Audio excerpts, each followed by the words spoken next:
Hey everybody, JC here. Happy Monday afternoon. It's about 2 o'clock in the afternoon.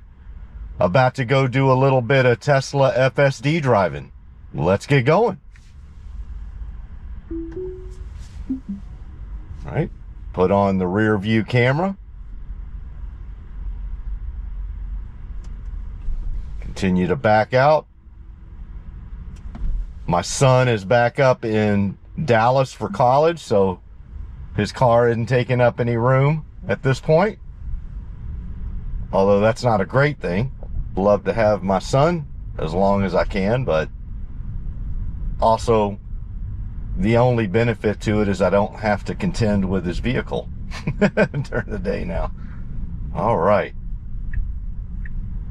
Coming up to the stop sign at the end of our little cul-de-sac area and come to a 0 mph NHTSA stop. Put on our right blinker, take a right. No cars oncoming, so we're good to go. It's a beautiful day here. It is 63 degrees at 2 o'clock in the afternoon. Sunny. No clouds. I'd say partly cloudy, but I put a intense on the partly. It's not much at all. Just beautiful blue skies, brilliant sun. Temperature is fantastic. Like I said, low to mid 60s right now during the day. We did have quite a bit of rain over the weekend. Nothing major, no storms or anything like that. Just one of those steady drizzles over the weekend. So we still have a little bit of standing water, but nothing major. All right, make a right turn here, go by the mail truck. No issues there. About 100 feet from the roundabout, and we will go into the traffic circle roundabout and go all the way around in order to make a left. Maintaining good speed. Very confident. There you go. No other vehicles in the roundabout, so made it a bit easier, but very comfortable nonetheless. Yeah, just a beautiful day. Going by St. Martha's Catholic Church.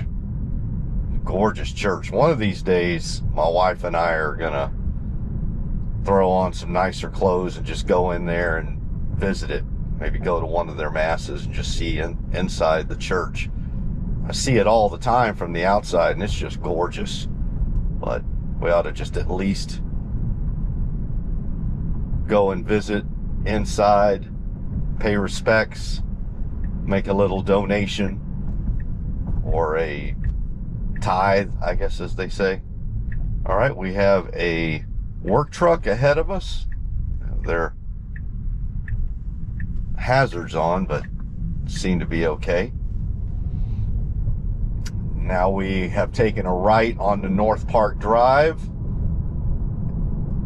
and as usual, there will be some road construction for about a good 1.5 mile stretch of Northpark until we get to the intersection of Northpark and 59 East Tex Freeway. They're coming along though. I'm looking to my left right now where the majority of the road construction is at this point, and I can tell they've made some significant improvements over the last week or two. So they're coming along. All right, we got somebody doing a U-turn in front of us. We get over to the left. Great job. Yeah, I can tell they've made some big time improvements, so they may actually finish this thing here pretty soon. They've been at it for a while. All right, we're coming to the part of the road construction on Northpark where the road shifts, but first we have a furniture truck that comes out onto the road very wide, and we've got another vehicle who has not gotten out of the lane as enough. Great job. Great job. We were just in the middle of a furniture truck that had taken a wide right, and then another truck that had not gotten completely out of the lane. Oh my God, that was so good. And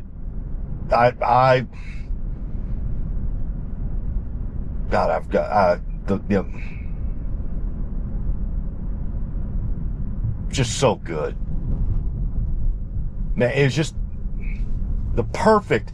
It did that better in that particular situation than I believe. I would have just probably stopped. I would have probably, and there were vehicles behind me. So that was one of those damned if you do, damned if you don't situations as a human driver. But Tesla FSD handled it perfectly. Perfectly. And I'm not going to lie. The car to my immediate left, the work truck to my immediate left, who had not gotten out of the lane enough, that was the one that had me probably the most worried. And then we had vehicles right on our tail, so had we just stopped, we would have highly likely been rear-ended right there. So we had to continue, but the amount of space that was provided between the furniture truck to our right and the work truck to our left, who had not gotten out of the lane, man, golly, just such a great job by Tesla FSD there. Wow. I'm gonna tell you, I think Tesla FSD handled that better than the vast majority of humans presented with those three options. I shouldn't say options. Really, you're only presented with one option that doesn't have some sort of fender bender, and it took it. But man, that was impressive. That was mightily impressive right there. And I don't even know if that's all going to show up on the video, because you had to be in the driver's seat and be so honed in on exactly what was going on and what you're presented with at that moment. And I decided to allow Tesla FSD to figure that one out, and it did. I mean, I'm telling you, things like that that is what is going to build trust in this software. As you can already see, I have a pretty good amount of trust just because I have so many thousands, tens of thousands of miles under my belt with this software. And I've seen the evolution of it. I know what it can and can't do. And I knew it could do that, but I'm not going to lie. You still pucker up a little bit in those situations. But man, she just showed out. That was tremendous. I promise you, I'm not going to let that be the vocal part of this entire drive. I will at a certain point tell you where the heck we're going. But yeah, just let me put a bow on that. I don't know if that's all going to show up in the video footage of how impressive that was. Because it was millimeters, it was centimeters that it was navigating through there. I tell you, it's probably inches, but you know what I'm saying. Inches, centimeters, millimeters. To the human eye, there's not a whole lot of difference. But to a AI end-to-end neural net with 8 eyeballs, 360-degree field of view, Tesla inference chip trained off of NVIDIA GPUs on the Dojo supercomputer at the Cortex in Tesla Gigafactory Austin and Palo Alto, California. That's pretty damn impressive. All right. I'll take a look at that as well when I run back the video, but I'm just going to tell you, from sitting in the driver's seat, that was one of the most impressive things I've seen Tesla FSD do. All right. Where are we headed on this beautiful Monday afternoon. I am first headed to downtown Houston. So what we're going to do today is we are going to take a look at some Tesla FSD edge cases, quote unquote edge cases, that have been identified and observed by several members of the Tesla community. I should pare that down a bit and say the Tesla FSD community that is on X. So not the entire Tesla community, but the Tesla FSD community that is on X and lives in the Houston, Texas area. They have noted collectively a handful of edge cases in a certain area near downtown Houston. Not in downtown, but near downtown. So, from what I could tell, there were about 3 edge cases, 2 or 3 edge cases, right around Allen Parkway and a particular street where there's some apartment complexes, apartment buildings. And so not maybe about a mile or so outside of downtown. So we're going to check that out. Then there's a couple of edge cases around the intersection of Allen Parkway and North Shepherd Drive and Memorial Drive and North Shepherd Drive. There happens to be, that's a fairly major intersection right there in where the Memorial area of Houston and the outskirts of downtown Houston, maybe the WA district, the lower part of the Heights, where that all combines. Very congested, very dense urban environment. One of the nicer areas of the inner loop of Houston. And so you got a lot of traffic going through there. Some complexity to the road construction and the intersections there. So we're going to go test those out. And then there's also a intersection at Westheimer and, oh my gosh, I've got the cross street written down. I want to say it's either West Chase. It's not West Park. I want to say it's West Chase, but I've got it written down and I've actually got it entered into the navigation as well. So no worries about that. But there's a specific intersection on Westheimer and we'll just call it West Chase for now, which is just west of downtown, a little further south of that North Shepherd Drive, Memorial, Allen Parkway area. So if you go a little further south of that into the Galleria area, we'll just call it the Galleria area of Houston, there's a specific intersection there where going left pretty much any direction in that intersection has been problematic on earlier versions of FSD, or current versions of FSD, to these particular Tesla owners. And so I'm just going to go down there and I'm going to go each different direction out of that one, test it out.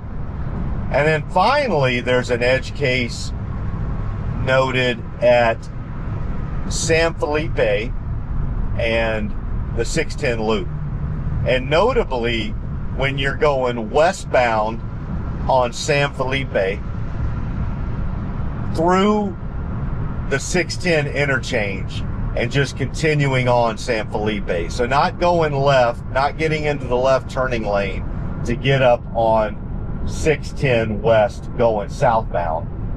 Not the right turning lane to go 610 west going northbound, but just literally going underneath the 610 bridge and staying straight on San Felipe, there's been some lane selection issues that have been noted.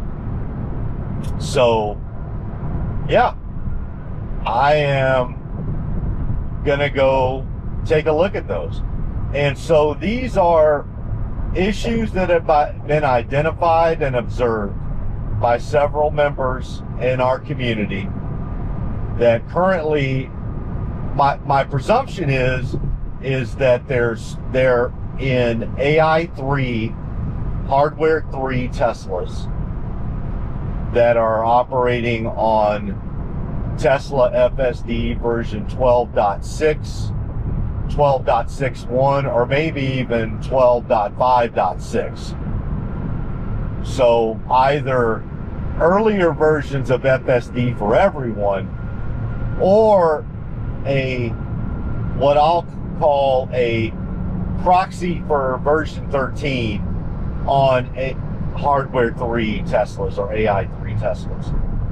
And so since I am in an AI 4 Tesla on 13.2.2, which is the latest version, technically 13.2.2.1 is a later version, but it's basically the same version for a 13 for a select few AI 4 Teslas that were having some issues with the download, if you will, of 13.2.2. That's my understanding. So it's basically the same. So yeah, since I've got that version, and plus, I'm just going to be blunt.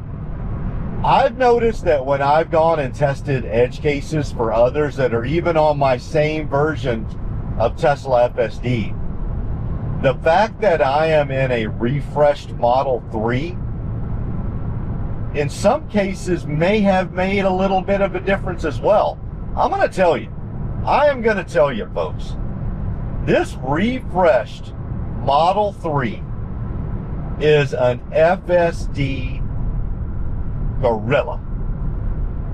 It is just phenomenal with the way that version 13 fits it. It fits it like a glove. U-turns, got it. Complex left and turns at an interchange underneath a bridge, go in the opposite direction, then you gotta stand on your right foot and whistle while you do something with your left foot. The refresh Model 3 on version 13 just does it. And I'm not saying, obviously, Model S's, Model X's, Model Y's, God bless your heart, y'all,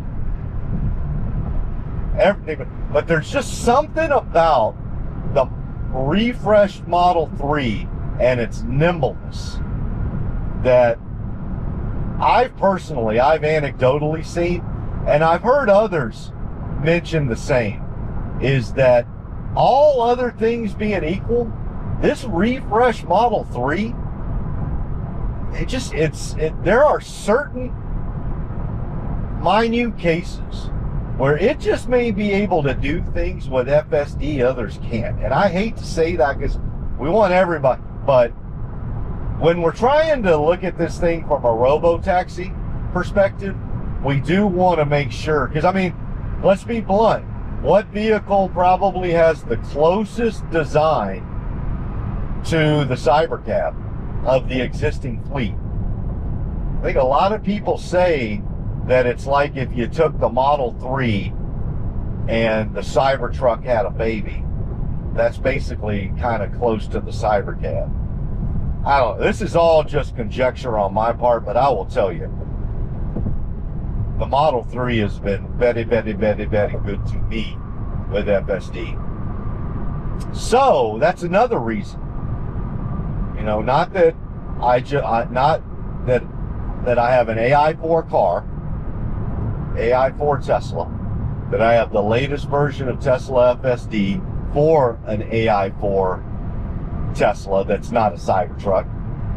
And 3, it's a refresh Model 3. And the physical nuances of the refresh Model 3 versus all the other Teslas. Because it's the smallest, of the Teslas. It just is. Out of all the Teslas out there, currently the smallest one on the road is the one I'm driving. Well, I take that back. The old Model 3s are the smallest ones, but out of all of the fleet, the 2024 and later fleet, the Tesla model, the refresh Model 3, is the smallest and most nimble. Now, here's an interesting thing. Of the 2024 models and later, the entire Tesla fleet, I happen to be in the smallest Tesla right now. Well, guess my size. I am 6'1.5". So, what does it mean when a 55-year-old man says he's 6'1.5"? Well, that means I used to be 6'2.5". When I showed up on those little yellow footprints at MCRD San Diego 30 plus years ago, I measured out at 6'2.5". So I always just rounded up and said I was 6'3", which I wasn't. I was never 6'3". I should have just said 6'2". And I was 225 pounds, 220. Oh, I was 221. Yeah, because I actually got up to 225 at one point right out of boot camp. But let's just say 220. Today, I'm 6'1.5". Probably we could round that down to 6'1". And I am 220 pounds. So I'm a fairly good size young boy. And emphasis on the young part. I'm a young boy with fairly large dimensions. Now, I will also want to add to that the 220 that I was at the age of 18 as a Marine is a vastly different 220 that I am today as a 55-year-old fart.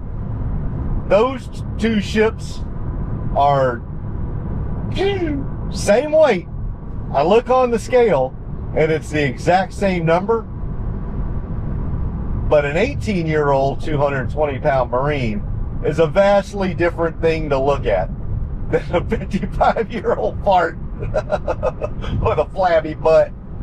Yeah, so, but I want to mention that because the 18-year-old version of me at 220 could sit comfortably in anything, right?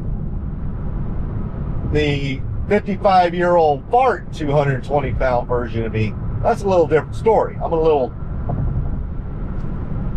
I'm maybe a centimeter or two wider in the derriere than I was. Maybe just a little bit wider in my butt than I was 37 years ago. Am I doing the math there right? Yeah, 37. Almost 38. Just a little bit though, not much. Everything else, it looks exactly the same. Everything. Same, all of it. Stomach, flat, just perfect. Obviously, I'm being completely facetious right now because you got a camera to verify that I'm lying. But yeah, I say all that in jest to say that I am very comfortable at, like I said, at my dimensions. This is an extremely comfortable car. So don't feel like, so the only people I can't speak to is like if you're 6'7", 6'5", and all right, let me pay attention here as we make our selection on this interchange. So we don't make the right one, I'm not talking to you anymore, and I'm still talking to you. So that means we did that properly. There you go. All right. Now so we are circling around downtown now. We are going to need to get all the way over to the left. Got a little bit of traffic behind us, a lot in front of us, so let's see how we do on lane selection here. Great job. Starting to slow down a bit. All right, but we have made it over to the proper lane. So we're going to be on that. We just got off of 59 East Tex Freeway. We were going southbound towards downtown. We just got off on I-10 West, but we're only going to be on I-10 West for 1 mile because that's the way that 45 and 59 connect, is via I-10. So we're on I-10 West, crossing over north of downtown right now. And then we're going to get on 45 South. And we are not going to be on 45 South that long at all, I believe. But that's what will take us into downtown. Our first destination when we get into downtown is we're going to go to Sam Houston Park. And we're not going there for any sightseeing reasons. That's a really good spot to make sure that our navigation takes us onto Allen Parkway, which is going to be one of the first areas we do our edge testing. So I just wanted to make sure that we navigated into downtown to a proper area. One of these days when I come downtown, that's one of the things I probably ought to do, is instead of just driving around downtown on FSD like I did a couple of weeks ago, showing you the tour downtown, I probably ought to stop off at some of these places, pull over and park, and take some video of some of these areas. Not all of them. I mean, some of them you just drive by and you go, oh, look. Because some of them you can't even go into, right? Especially the larger, office towers, skyscrapers. You just drive by and you take a look at it.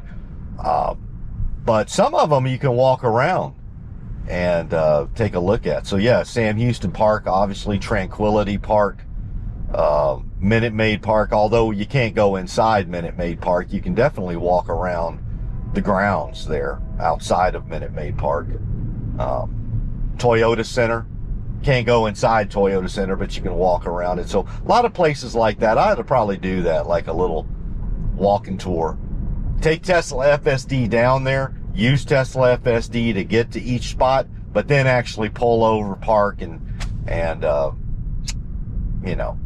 take some video. So I'll do that one of these days. Remind me of that. I'll write that down on the list to handle. All right, so we are about to get up on the on-ramp for 45 South. Let's see how we do here. Good job. We got some vehicles, don't know which direction they want to go. So the Lexus was going to go I-10 West. They've decided to go 45 South. They've done a re-navigation, real time, real talk.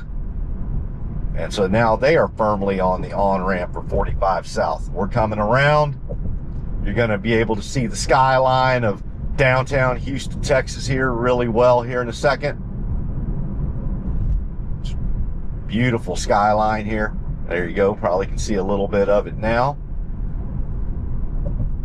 And then we are going to need to get all the way over to the left here. Lickety-split. We're already starting to make our move. Got our left blinker on. We get over a lane, but we got about 3 or 4 more to go, and we got about a quarter mile to do it. All right? We're continuing to maneuver along. Got our left blinker on, but we're going to have to find a spot. You don't have a lot of room to do it, so find it and go. All right? Put our left blinker back on. We're going to make our move. We get over, but we still got to get over. And we stop because that car was great job. Great job. So that car was coming in and we were able just to avoid an accident. All right, we're getting over to the left. Excellent job. I think we've gone, do we have to get over one more? We do, and we make it with 15 feet to go. Great job, Tesla FSD. So not only did it make it all the way over I-45 South going into downtown to the McKinney Street exit, it avoided a vehicle to our left who had come into the lane after us, and we avoided an accident right there. That was, man, so twice today, Tesla FSD has avoided an accident. So now what we're going to do, we are in downtown. But what we're going to need to do here, because I got to go, Sam Houston Park is right over there. But in order to get over there to get us safely onto, not safely, but get us onto Allen Parkway, I'm going to need it to do a loop here. And I believe this is that the Wortham? No, that's not Wortham. What is that place? Anyway, we're in the theater district. Forget exactly which theater. You probably can tell at this point I'm not the most avid theater goer, but we are in the theater district. I need to get to that. I need to go to more theater. I need to get some culture in my life. But for right now, we're not going to do that. We're just going to use it for, that's what it's City Hall. So you can see theater district right there. Hobby Center. That's what it is. Zilka Hall at the Hobby Center, City Hall. So we're going to make a loop-de-loop around here, which will get us on to towards Allen Parkway. That's what we need it to do. We need it to have us going onto Allen Parkway. And then once we're on Allen Park, all right, we got a yellow caution left turn here. We make it. There we go. Okay. We are going to need to get over. Great job. Excellent job. Yeah, so had we stayed to the left, we'd have gotten back on 45. All right. So now let's edit trip. Let's exit out of that. Okay. Now it's going to reroute a bit to get us onto Allen Parkway. Let's let it do its thing. There we go. And now we are about to start the first edge test. Man, FSD. All right. Let's focus on the edge test. The first edge test. We are on Allen Parkway.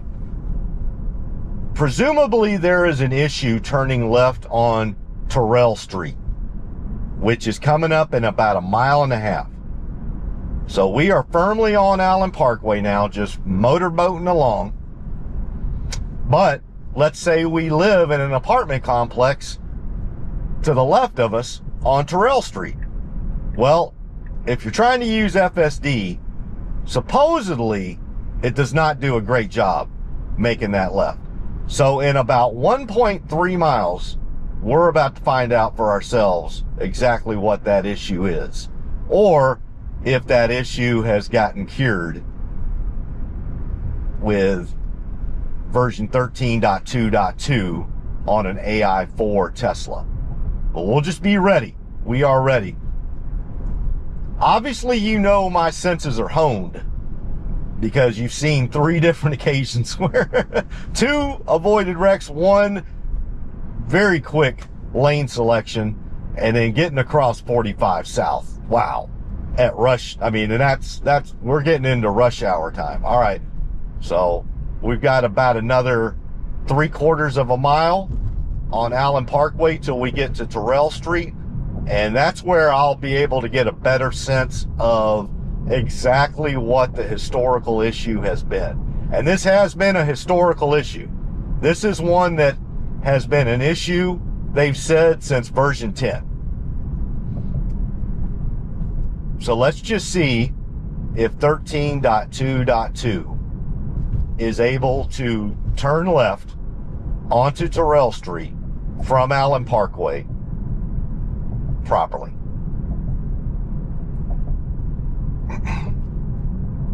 About 0.4 mile.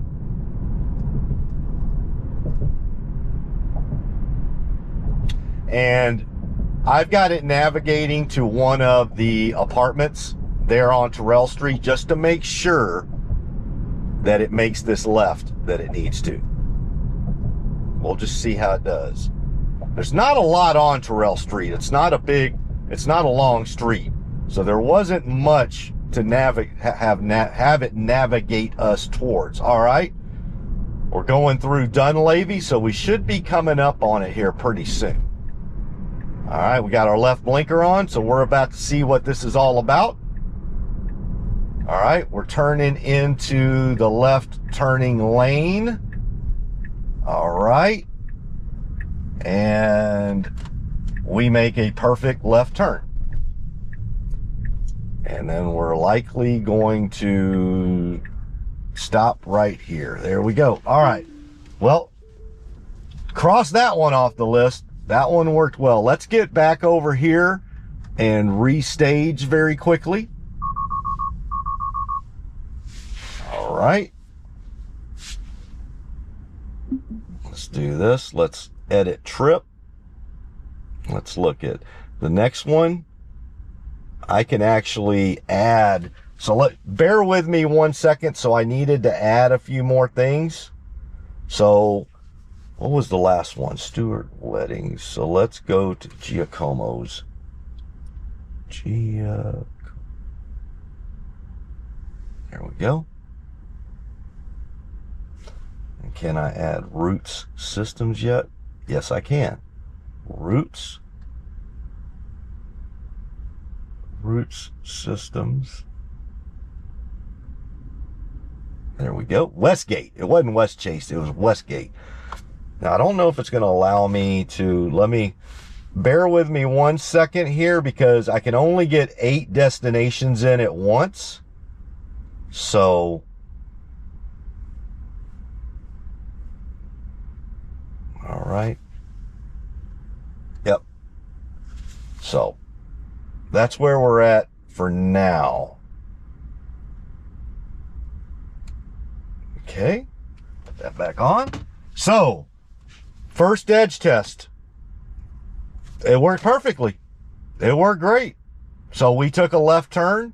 We got in it was proper lane selection. Got in there. Excuse me. No curb rash. Worked fine.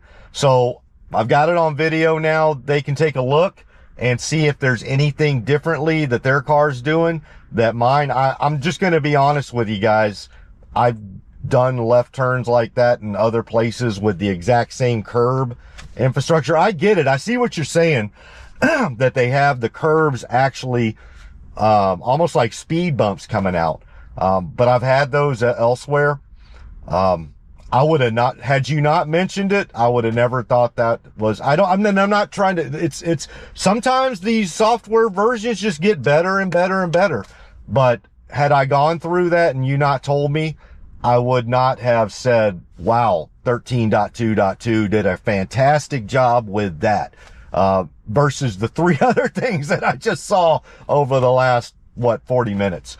So yeah, you got it. You saw it there. So let's go check out these other ones now. So the next one, we're going to need to get over to the Hot Bagel Shop on Shepherd. So let's do that. All right. Put on our blinker to let them know that we're getting off the curb here. And so what we're going to do, this is going to be the one we're going to be going on North Shepherd. And I believe this first one is, I've got it already pre-programmed in, but this first one's going to be North Shepherd to either Allen Parkway or Memorial, either one of those. But I've got it in there. We'll see here in a second. So we're going up to, the staging area is going to be the Hot Bagel Shop. So I already went on Google Maps and kind of mapped out these edge cases and tried to find places for the Tesla navigation that would mandatorily basically make it go the direction that they wanted it to go for the edge case testing. So that's what we're going to do first, is we're going to go, all right, we're turning left onto Shepherd. This is not the edge case, by the way. This is just, we're just getting to the staging area. And then once we get to the staging area, I'm going to add another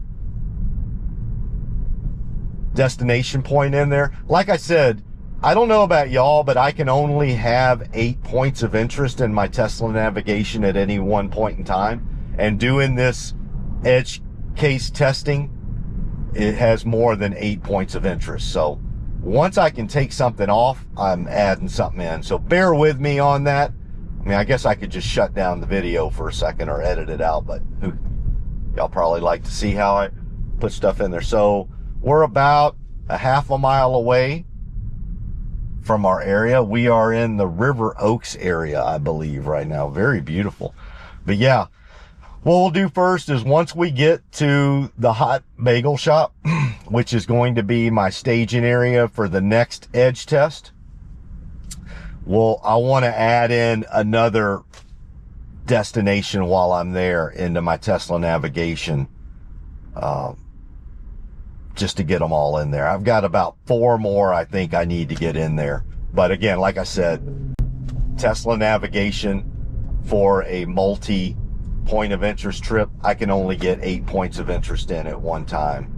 I don't know if anybody else out there has found a way to get more than 8 points of it. Now, that being said, I don't know why you would need to manually put in more than 8 points of interest, but when you're doing FSD edge testing, it does help out. But that's about it. I can't think of any other situation where you would manually need to put in more than 8 points of interest. Obviously, when you do long distance trips, the Tesla navigation will put in way more than that. But that's not manual. That's Tesla navigation doing it for you. I'm talking about where you are manually yourself putting in points of interest that you want the Tesla to go to back to back to back to back to back. I can't get more than 8 in on my screen. So that is why once we get there, I'm going to obviously be able to take this one out and then add in another one before we start our second edge test. So here we are at the Hot Bagel Shop. I'm going to take a left turn into here. Let's see if it parks. And it does. Let's see if it can pull up a little bit more. Perfect. Great job. All right, so let's edit trip. Okay, so now I can see, now I can add another one. So let me go into, I got my notes written down here. So we got routes and then Duo Houston on Westheimer. That is it right there. So I'll add that one in. But then see, I can't go further down than 8. So let me denote here that I got Duo in. And I've got 2 more that I would need to add in. So this first one, we're going to go, let's see here. Where's this going to go to? Yep. So we're going to go, well, let me go ahead and put this.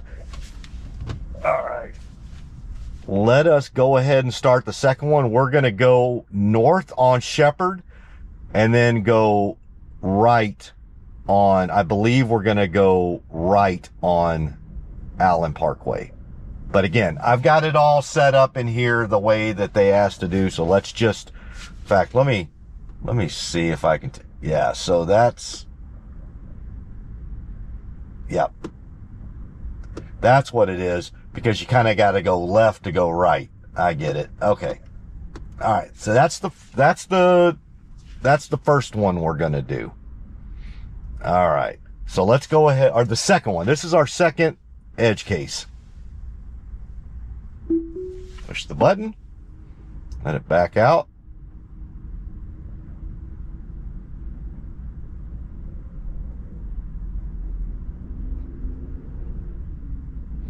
We got a little curb there we got to watch out for. We got cars in front of us, the CRV and the Genesis. We'll get around them. Go. A little bumpy here.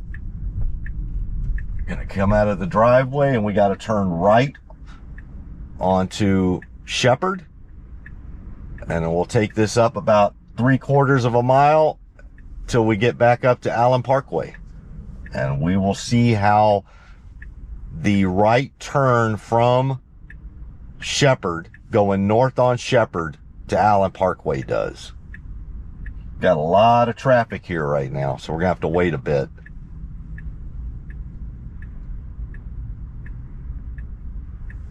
Yeah, lots of traffic. Let's let this clear out a bit. Lots of traffic, and then the left lane ahead has somebody that wants to turn left, so they're clogging that up.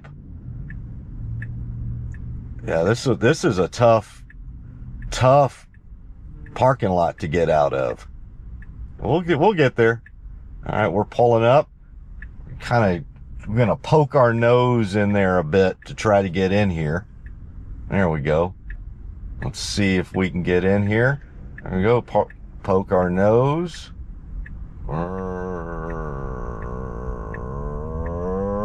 All right. Good job, man. So that's what I'm talking about. I'm telling you, this refresh Model 3 with FSD, it is just an FSD machine. Nice. Love it. All right. So now our second edge test. We're about a half mile away from where the edge case presents itself. So we'll see what that looks like. I've obviously been, the first edge case test we did, I've never done that before. Like, I've never been on Tirrell Street. It's a small street. I've had no reason to go there. So that was my first time to take that left turn. I've obviously done the interchange with Allen Parkway and North Shepherd Drive before. You can't live in Houston and not done that. But quite frankly, I don't recall if I've ever done it on FSD or in my Tesla. So we will just see. We will see how this goes. All right. We're about a quarter mile away now. So I have no clue right now if we're doing proper lane selection or not. We could be, we may not be. We'll know. We'll find out. That's what this is all about. Because lane selection is part of it as well. Because we are in the leftmost of the two lanes, and we're about 0.1 mile out from where we need to start. All right, it's got its right blinker on, so we're getting over into the right lane. So I'm going to presume this is good lane selection, but we're staying in the middle lane right here. Interesting. Okay. Let's just see how this works out for us. So we're staying in the middle of the three lanes. There's three lanes. We're staying in the middle one. We're veering to the right. All right. Done that well. Now we've got our right blinker on again. So we're getting over to the right lane of the four lanes, basically, but of these two lanes. Okay. We're getting into the right turning lane. Do have curbs coming out, but no issues there, and we make our right turn. I mean, that was good. So now we need to be going for the third edge case. We need to be going back the other way on Allen Parkway. So I'm going to let us go up Allen Parkway here a bit. Let me edit trip. And then let's wait till we get a little further up here. We got about, let's see. Hopefully, see, that's why I don't like doing that. I think I just screwed up. It's tough to like manually do some of this stuff on here, but yep, that's where we need to go.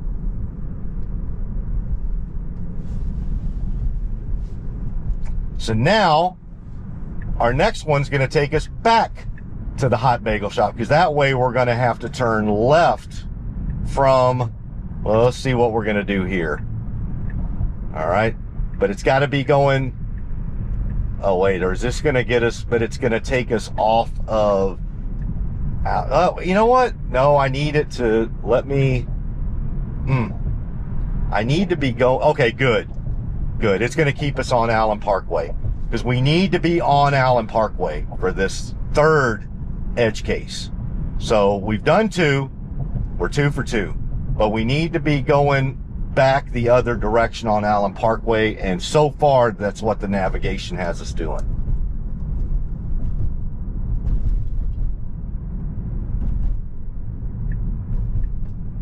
All right, so we're going to do,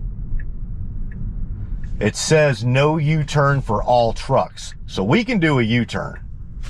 And that's what we're about to try to do. Now, it looks like you could do a U-turn right here, but the navigation is not picking up. Like, the navigation is showing us going up to the light up there and then doing a U-turn around, which is fine. That's obviously, but they have this nice protected U-turn here for you. The navigation is not picking up on that. Now, right now, we could not take that U-turn even if we wanted to because of the car in front of us. One other thing I want to do here is I want to make sure I didn't screw something up. So while I have the chance, just let me, so I've got Hot Bagel, Black Walnut Cafe, Raising Cane's, Stewart's. Yep, we're good for now. All right. Yep, it did not recognize that.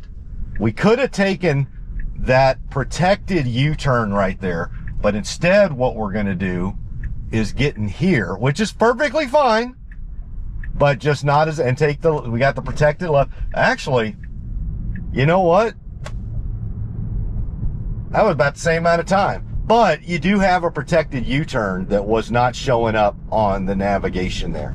So let me, and then we're going to take this back to the Hot Bagel Shop. All right, we're going to have to get over here. There we go. Good job. And in about, let's see what it's going to do the same. Did I? Oh, we're going to do the same one, the same edge test again.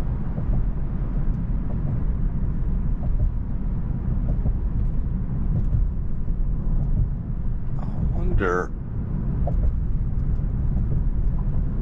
We'll see that one again. Why did I have that put in then? To go to Colony to back to the bagel. I may have to. Forgive me, folks. I'm trying to think of why I would go through this again. I mean, we can do it again. For this one, probably would be a good idea just to show it twice. But let's see. Okay, we're going in. It's some object there. That's just a bag. All right, now this time we actually have oncoming traffic that we got to contend with. Got the Toyota Tundra there. Now, interesting, it's not moving this time.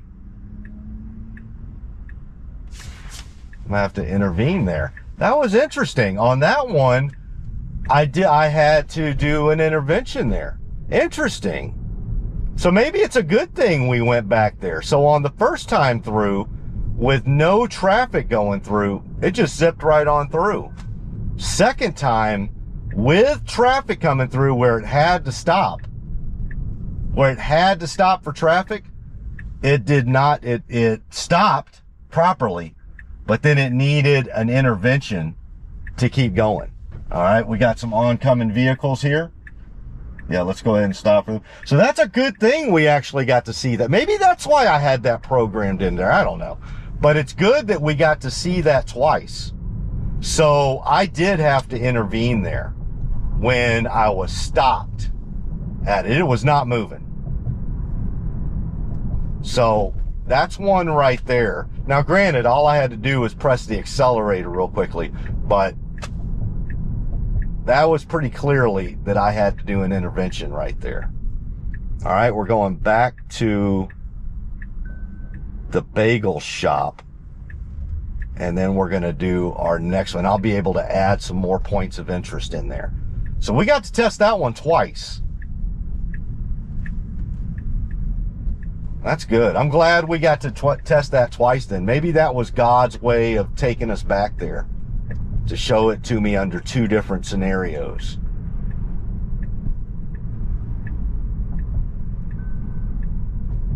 All right.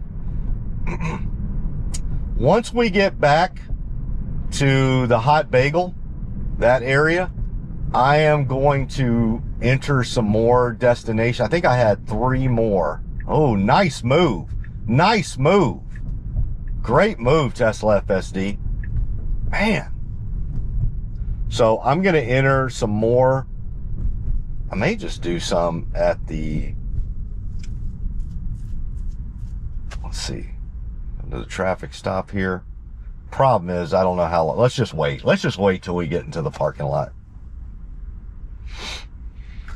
See, once we get to the Hot Bagel Shop, I've got 3 more places that I need to enter into. I don't know if I'm going to be able to enter all 3 though.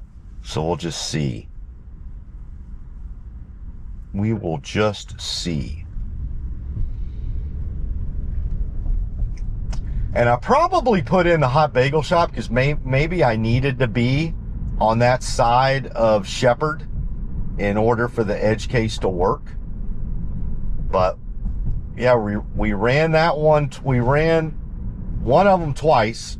The other one worked out good. So all of them have worked out good, but we did need to do a quick accelerator push when we were stopped, when we were at a dead stop, when there's no cars oncoming, and we went through fine. But that was interesting that when you're at a dead stop at that left turn and no cars oncoming, and we gave it a good 5 seconds. I'm kind of surprised the lady behind us wasn't honking. Like, I was kind of getting ready for her to honk at me to move, but she never did. Which leads me to believe that maybe a lot of folks have issues even manually going through, because that curb is pretty high. It's not giving any fits to FSD, at least on 13.2.2. All right, let's just go into the parking lot here so that I can enter some new stuff in. I'm going to use this as an opportunity. Let it park again, show off its parking capabilities, but also just enter some new destinations. And all right, we come in. Probably going to park in the exact same spot as my guess. No, we're not. What are we going to do this time? I was going to park in a different spot. Not so well, though. Is it going to continue to try to park and straighten us up? Are you going to try to straighten us up? What are you going to do here? Ah, there you go. Just tried to straighten us up. It's not the best job in the world. So let's edit trip. All right, how many can I fit? I've got about 3 more I need to fit in there. So the rail yard. There we go. Fit that one in there. Let's see if I can fit. I can do another one. The rail yard and Mod Pizza.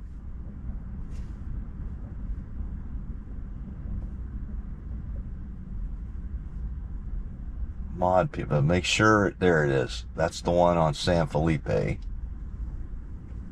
Make sure that's the right one. I believe it is. Yes, that is. And then let's see.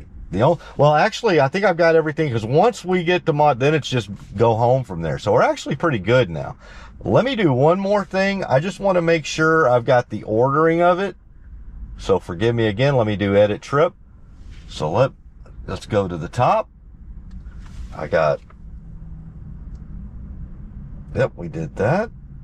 Bagel Shop, Black Walnut Coffee, Raisin Canes, Stewart's Weddings, Giacomo's, Root Systems, Duo, The Rail Yard, and Mod Pizza. All right, we are good to go. Make sure tell you what, let me open this thing. I've been talking a lot, so let me get a little drinky poo here.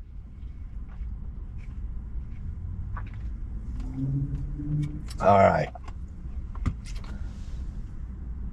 There we go. Let's get back on the road. And again, not the easiest parking lot to get out of. I think we've already seen that, so we'll see how that shows that off too. All right, we got a tight curve back there. We got to avoid this Chevy truck, so we're going to do a 3-point turn.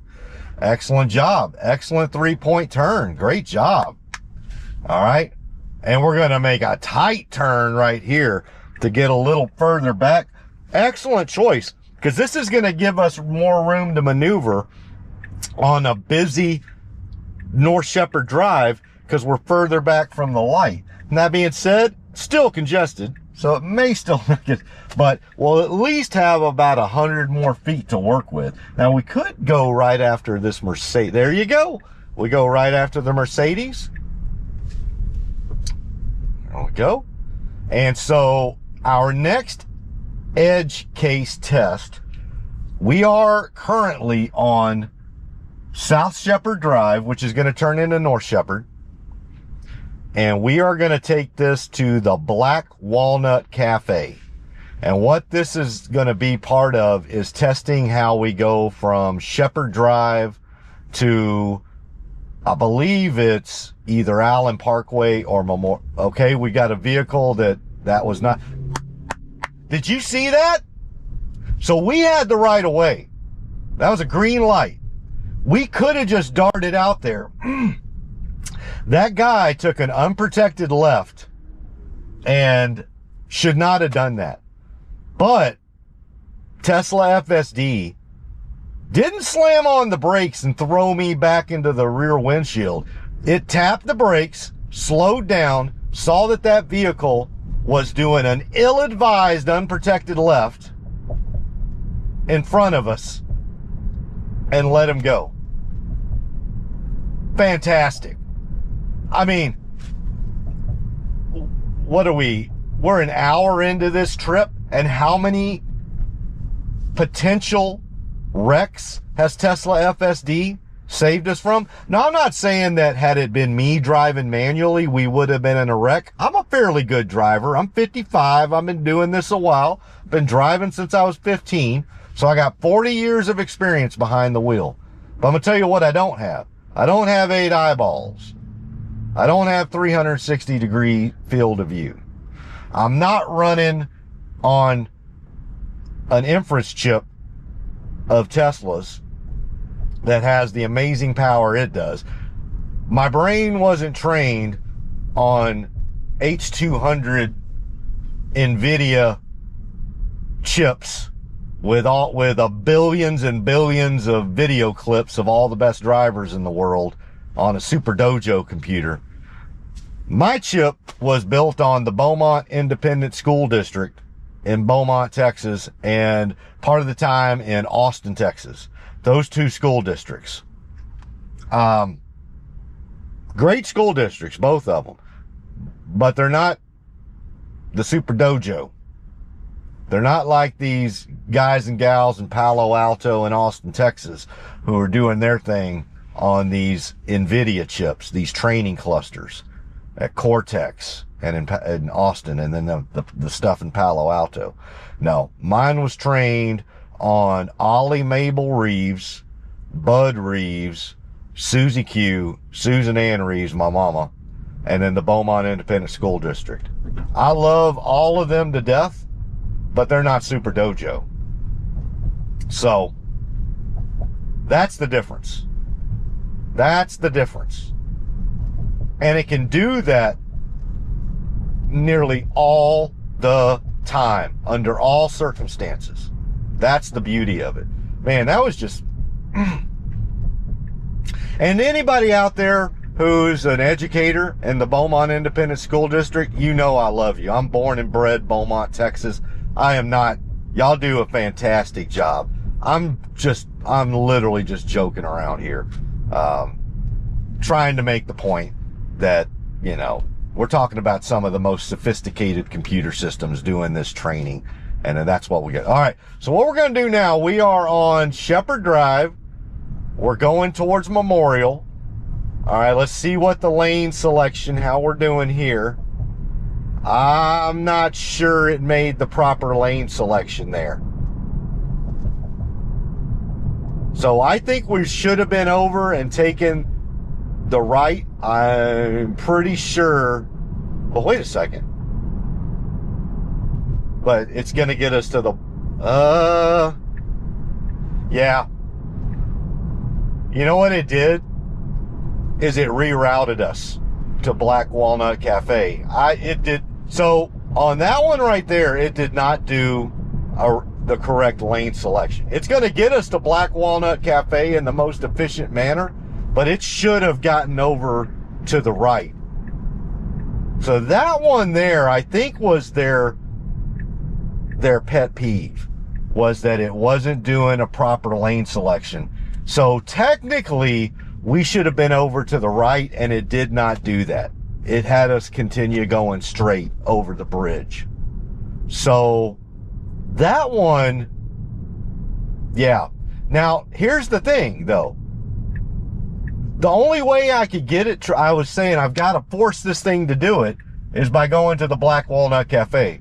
Well, guess where we're going to end up at? The Black Walnut Cafe. So that one's tough for me to say that it should be able to stay, but it rerouted. So I don't know what to say on that. It's not an intervention, but it's just not, I get it, that it's not the quickest, most efficient. Let's see how we do going through here. So I'm just going to let it reroute it. So what I'm going to say on that one is they are right. It could have to do the most. Ooh, Lord, great job. I'll tell you what, sometimes I like it taking these more, because it's seeing things that I wouldn't be able to see otherwise. All right, we got a, well, hold on a second. Just let me pay attention coming through here. Great job. All right, let's just keep an eye out here. So yeah, what it should have done, see, that's Memorial Drive right there. And guess what we're going to get on? Memorial Drive. But as you can see, this was a more circuitous way to get to Memorial Drive than making the proper lane selection, so it could have made the left. It did not do that. So, at least what I saw there, it did not cure that for that one. It doesn't result in an intervention, because look where we ended up at, Memorial Drive. But was that the way that a human driver that's got a lot of experience in Houston would have done it? No. What I will tell you, a human driver that has a lot of experience, but not a lot of experience in this particular area of Houston, you're probably going to end up doing that too. So,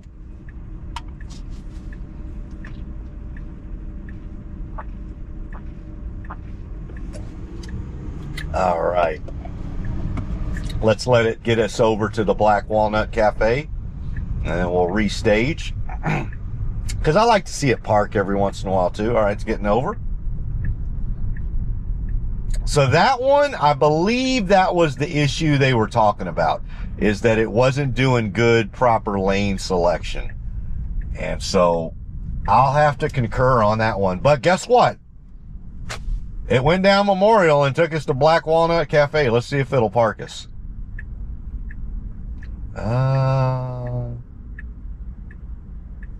Nope. Okay. So let's continue trip. And now we're going to go to Raising Cane's on Westheimer.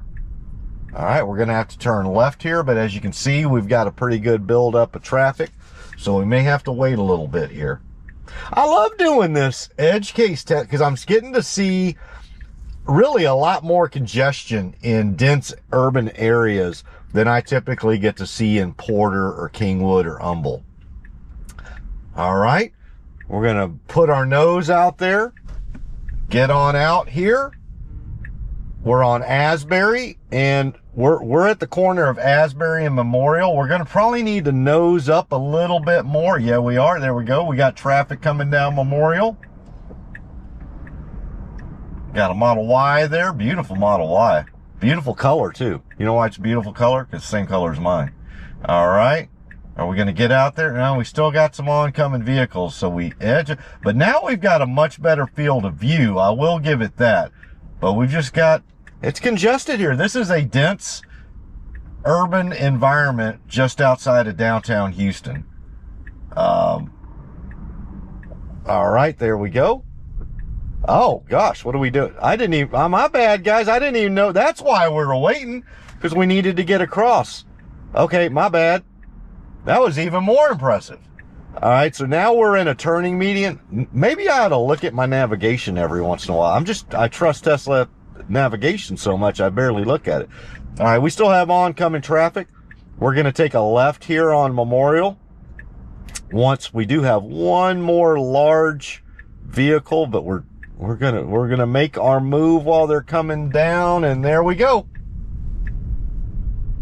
Great job. I guess it was just, it's interesting. It waited till, I guess it was waiting to see whether that vehicle was going to start getting, all right, we've got to be careful here because that work truck is acting like, there we go. Great job. Y'all probably are not going to see that on the video, but that work truck was really trying to make its way over here. And we just kind of played a subtle dance. All right, we're getting all the way over to the right.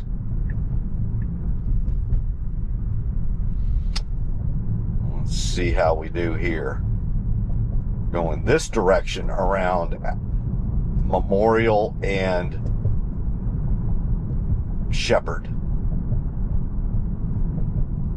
All right, this time we did a proper lane selection. But you have more room to work with here too.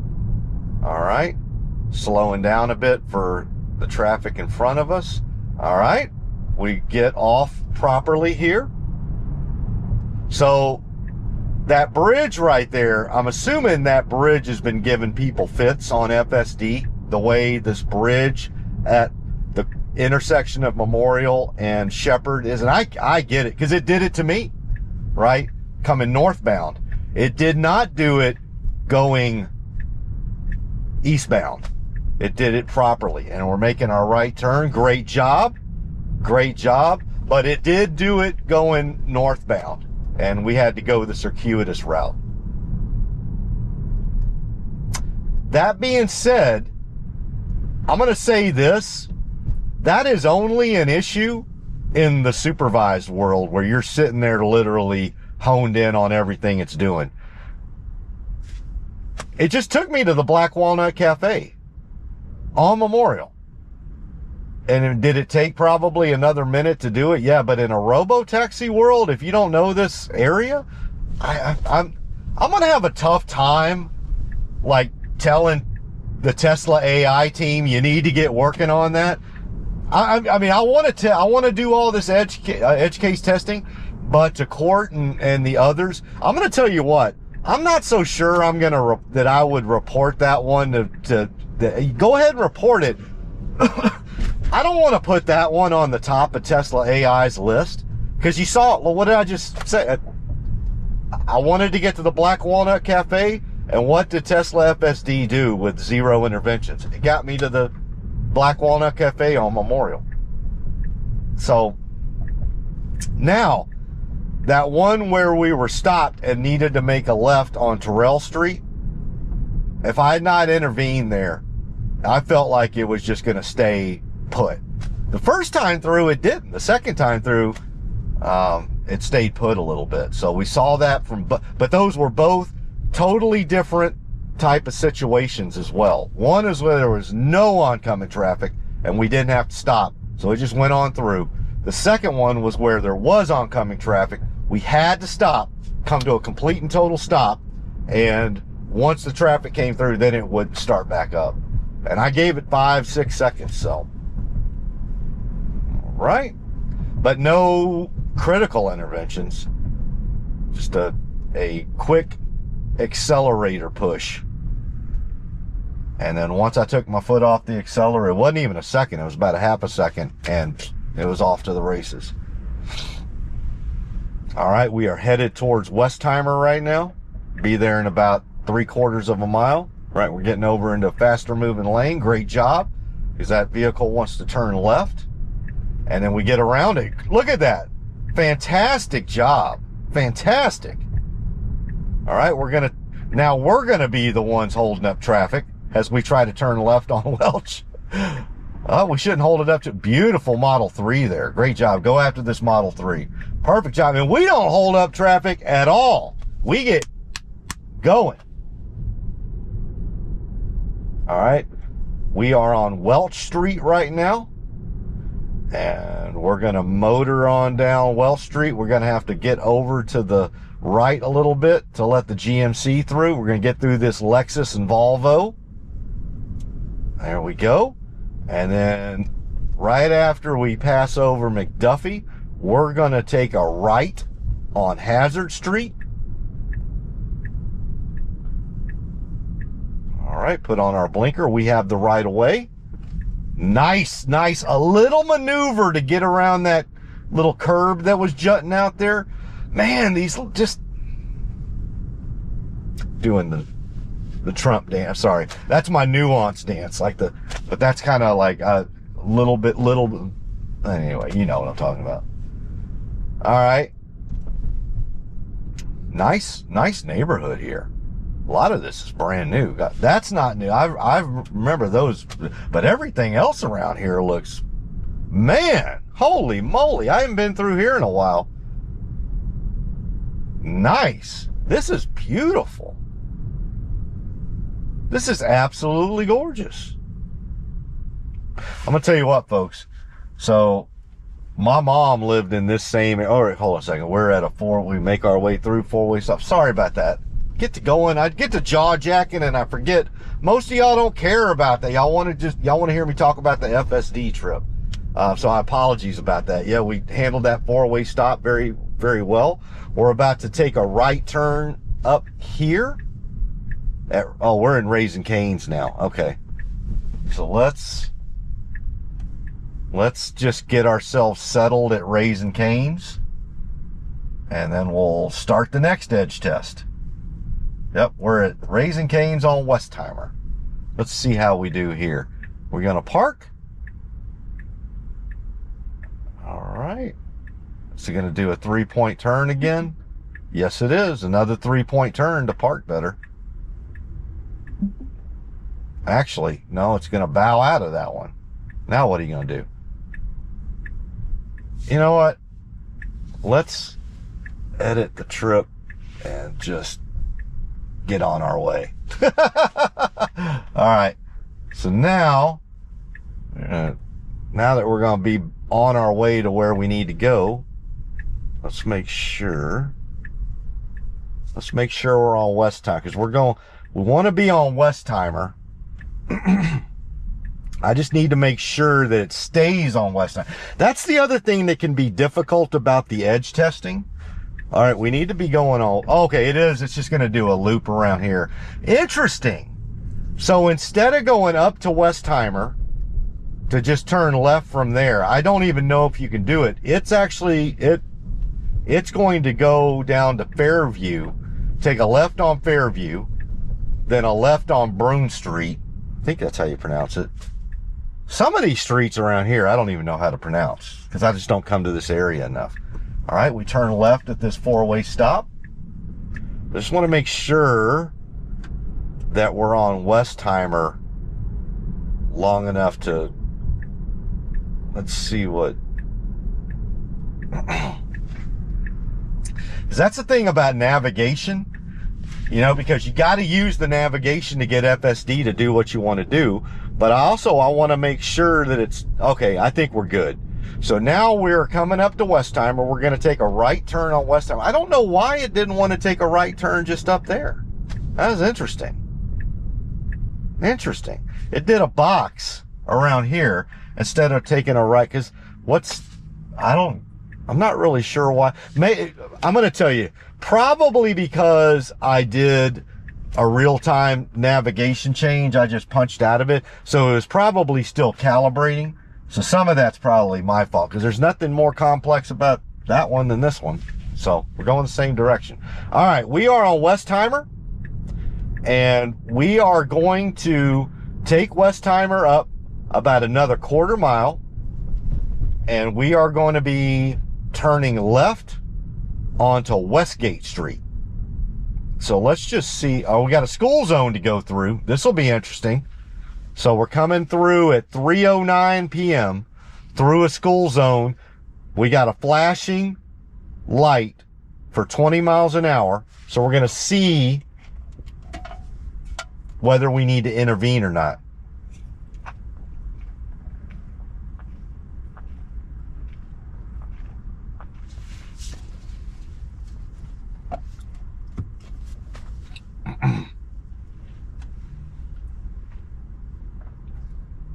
All right, got the green light.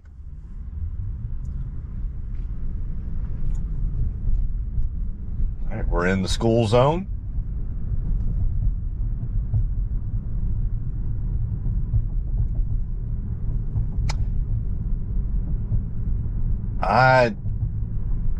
we're going the same as the car in front of us. I do not think it's abiding by school, that it did not abide by that school zone light. It's essentially following the car in front of it. Now, that was a very short school zone. We're good to go now. Let's see, let's focus on this first here. Okay. So we're going to take a left into here. So I'm trying to, all right, watch. All right, we did that one. Okay. So we're going to go, I'm going to let it go ahead and stop at Stewart. So we did good on that one. I see what they're saying. It's very narrow. So let's just let it pull over here and stop, and then we'll start again. All right. All right, let's let it start again.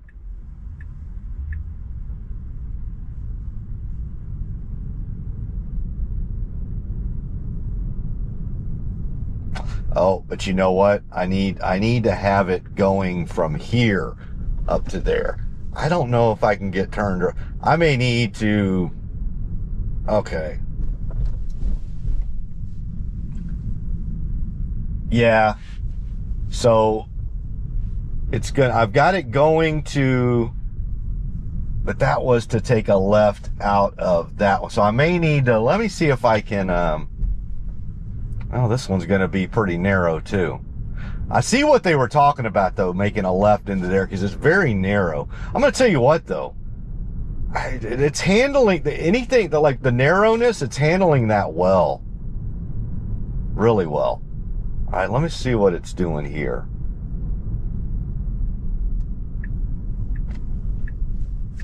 Let's see how, and here we got to go across.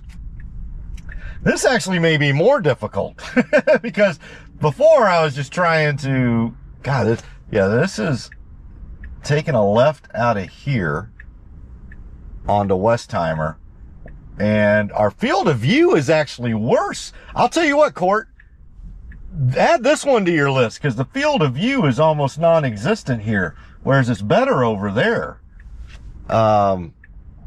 Let's just see if we can do this. We got a bus coming down. Yeah, do not go in front of that bus. All right, are you going to be able to do this? I don't know. All right, we go. Great job. Yeah, I'm going to tell you what, Court, I think that left turn was harder coming out of there because folks got to go slower right there. The one street down, I'm going to tell you what, they're working up steam by the time they get there. And the narrowness is about the same. Again, we're going to do some more around here as well. So I'm having it go to Giacomo's. And then we're going to, let me see, what's the next? So I can actually, once we get up to this red I'm very hesitant to re-navigate while on the road and like screw up some of my stuff. So let me just see what my next one is. So edit trip, Giacomo, and then we're going to go to routes systems from there. Okay, how far? I don't think we got far to go on this one. Let's see.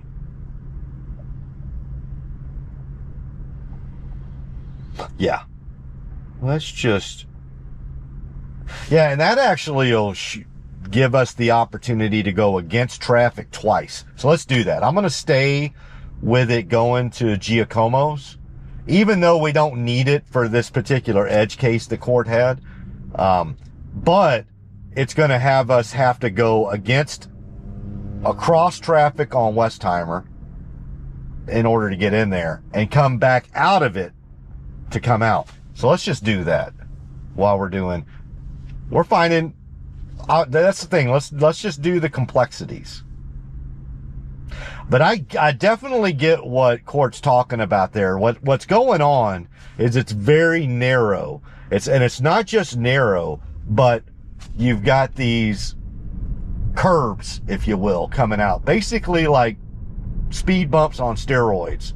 that they have there to make sure you know to stay in your lane, right? And so that's why I'm saying, like, watch out for curb rash. I haven't been having those issues, but Court, I'm not actually sure. 13.2.2 may be solving some of that, but I'm just going to tell you what else. Being in this refresh Model 3, I'm noticing it's much more nimble than some of the other vehicles. All right, we're turning in here to go to Giacomo's. All right, well, we got that. We handled that pretty doggone well. All right, we're going to come in here. All right, let's exit out, edit the trip.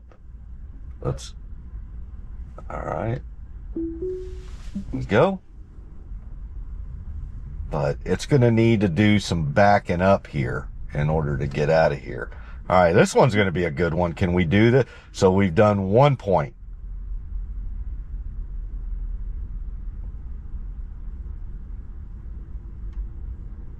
And we got a lady who's going to be wanting to get out of here in her Ford Bronco. Oh, nice. Keep going, keep going, keep going. She's going to be like, what's this guy doing? All right, don't hit her. Do another one. So far we're talking about a 5-point turn. Can we do it with 5 points? Excellent job. Excellent. So we were pretty cornered in there. I mean, that is not, oh Lord, that is, well, FSD can't do anything about that right there. That's a pretty good little, but guys, there's no version of FSD that's going to go lay more concrete out there, unfortunately. All right, so let's see what are we doing here. So now what we're going to do is we are back on Westheimer. We are going eastbound on Westheimer, and we're going to take a left onto Westgate from here. Let's see how we do. All right, we're getting over into the left lane. I love that Chewy's. I used to go to that Chewy's all the time, but that was a lot. That was like 30 years ago. That was one of the first Chewy's in Houston. All right, we got some road work ahead, so they're going to close down this right lane. Right, in fact, it's the right. That I'm going to tell you, Court, actually, them closing down this lane actually makes it easier to get out of Westgate coming up than it does the next road down, because they have to go slow through here, and they build up steam on the next one. So honestly, Wes, when you're coming this way, it's actually harder at it. All right, let's see how we do right here. We got to go down Westgate. All right, we're making a turn. I see what you're talking about, Court. Tesla FSD 13.2.2 on a refresh Model 3 handled that. Didn't even blink at it, Court. You saw that. Didn't even blink at it. All right. Now, we're going to have to, let's let it do its next one. Let's make sure. What are we trying to go to on this one? We're trying to go, let's actually, instead, because what's going to have us do is box around. Let me get us, I'm going to have to get us reparked here. But instead of doing that box, because it's so narrow, I'm going to have us coming out this way.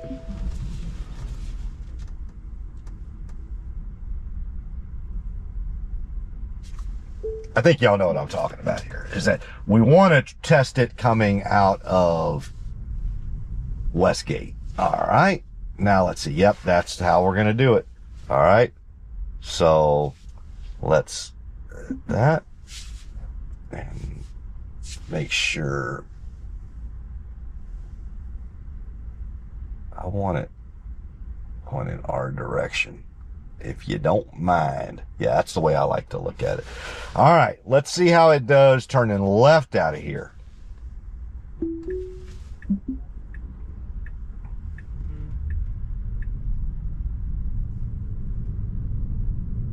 All right, we are going to Duo Houston. So what it's going to have to do is it's going to have to go here. Let's see our lane selection. All right, good job. And now you have a very low field of view. I get it, Court. Man, Court, I get it, baby. You are right. This one may be the toughest that we're at right here. Holy moly. And then you're going to have to get out there. You're going to have to nose out. Yes. Sorry, that was so loud there. That was really good, Court. I completely get what you're talking about on that one, Bubba. That is not somebody honking at me. That's their car system going off, by the way. All right. Let us regroup here. Let me regroup.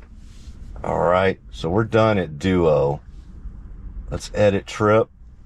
And now we got the last one of the day. And let's do this. We got one more edge case to test. We're going to be able to get around this Lexus. No, we're going to have to back up. Oh, no, we're not. We do have enough space. Great job. Okay. I thought it was, but as you can see, 3 point, 5 point, 7. I don't care how many points you got to do. Many points as you need. It can do it. All right. We got the work truck here with their nose pointed out. So we've got one more edge case to test. So I think we've seen that intersection of Westheimer and Westgate, 13.2.2 on an AI4 refresh Model 3, no issues at all. Now I will say, man, that is a tough intersection there. So no ifs, ands, or buts about it. I will tell you guys, I don't believe version 12 what on my vehicle would have been handling that. I'm totally with you. I've seen enough of version 13 on my refresh Model 3 and how nimble the Model 3 is with FSD. And I honestly kind of knew as soon as we were going into it that we were going to handle it. But I'll tell you, it was impressive nonetheless. I'm with you guys. That is a difficult intersection.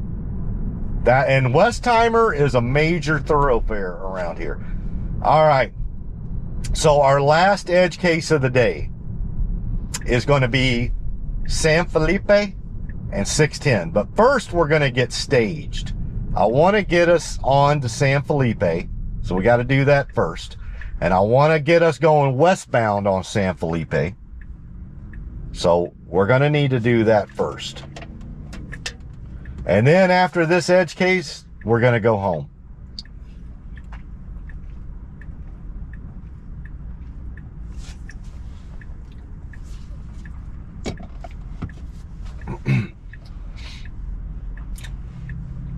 One more.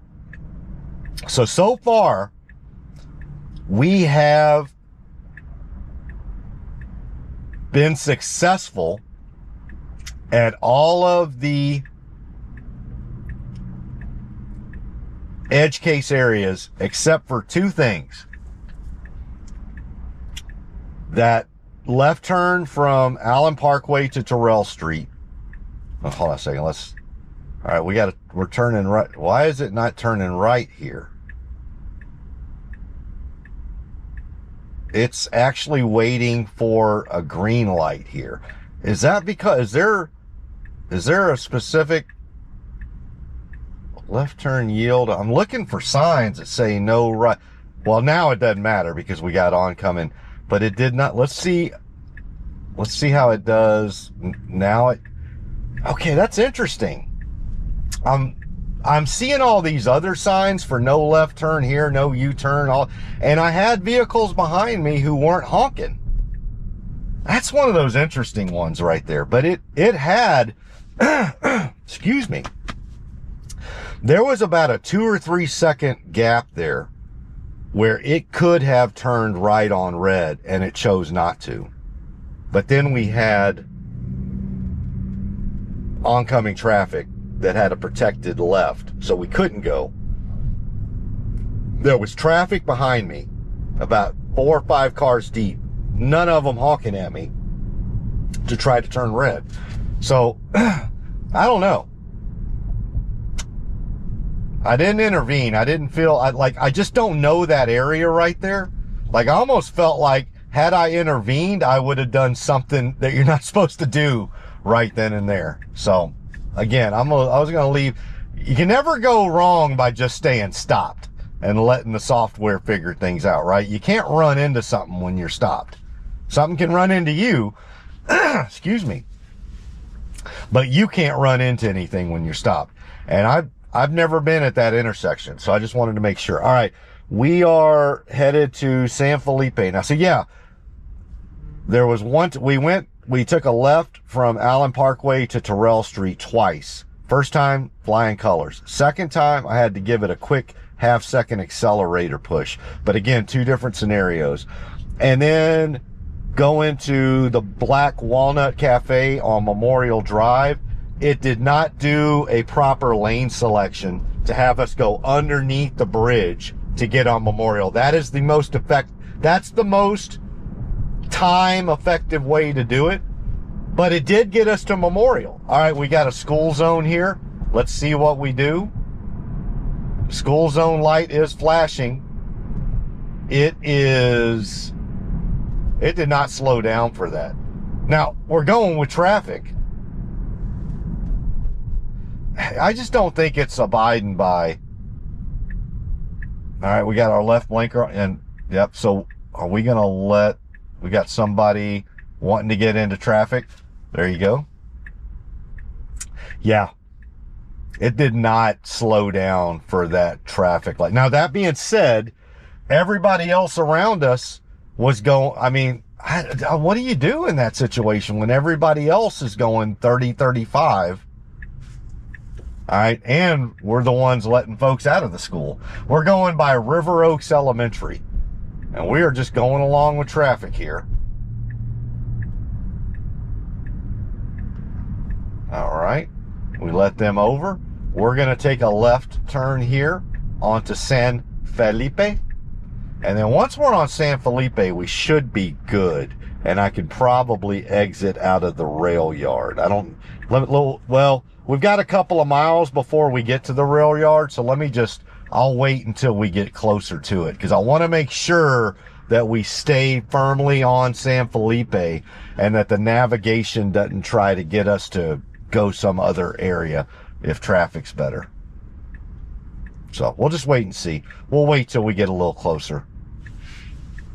And then that'll be our last edge case of the day.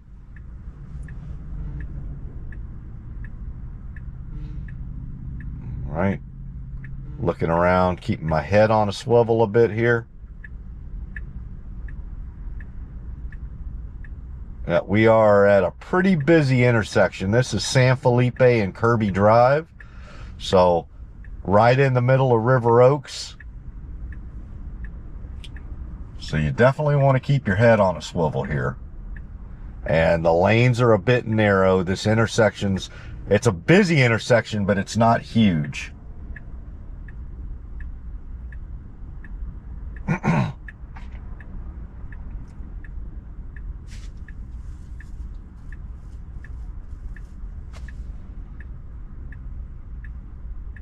All right, we got a protected green. We go. All right, we'll move around here.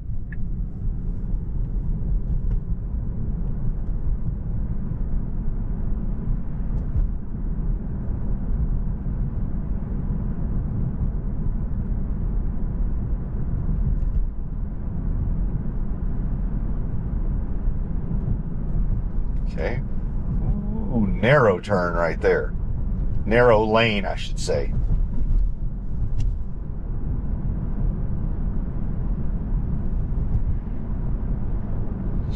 All right, we got about 1.5 miles. Yeah, I'm going to tell you, folks, we went through, so I don't know if we're going to go through any more school zones but we've gone through a couple of school zones during all of this edge testing. And I saw no evidence that it was, excuse me, slowing down for any of those school zone signs. And both of the school zones we went through had a flashing light. Now, the only caveat I'm going to place around that is we were going with traffic in both scenarios. So I mean, at the end of the day, you don't want to break the law, right? Even if 100% of all the traffic. That was a great maneuver, by the way, right there. That was fantastic. Wow. I mean, and these lanes are not the widest lanes in the world here on San Felipe. All right. We got about another mile. I'm going to go ahead and get ready here. Oh, shit. Dag nabbit. All right, let me see if I can pull up Mod Pizza again.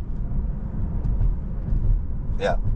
Let's say, my bad. Well, at least we were at the very last one. I just we hit a bump and I exited out of all the but as it's showing us right now, we are going to stay on San Felipe. Good deal. Perfect. And sorry for the expletive there. I used the S word. My bad. All right. As you can see, and I'm going to keep, just for now, I want to keep, you can see the Tesla FSD. All right. We want to get over to the left, the faster lane, but we got a vehicle coming up behind us. Got another one. Nope. All right. Smart move. They backed off too. Yeah. Making great decisions here. There you go. Now you built up some steam, built up a gap. Now get over. I just love it. So smooth and confident and keeps you comfortable. All right. Not that far away from the intersection of San Felipe and 610. So let's see how it does with lane selection. All right, we're getting over to the right. I have no clue if this is good or not. I know we need to go straight. What we want to do is we want to continue going straight underneath the bridge. We don't want to go left. We don't want to go right. So, don't know if this lane selection is doing that for us, but let's just see. Right? Continuing down San Felipe. Man, they have really developed this area out great. Man, it looks fantastic. Lots of high-rise apartments around here now. All right, we're continuing on. We're kind of staying in the middle of the 3 lanes. It's branched out into 3 lanes now. All right. Getting close.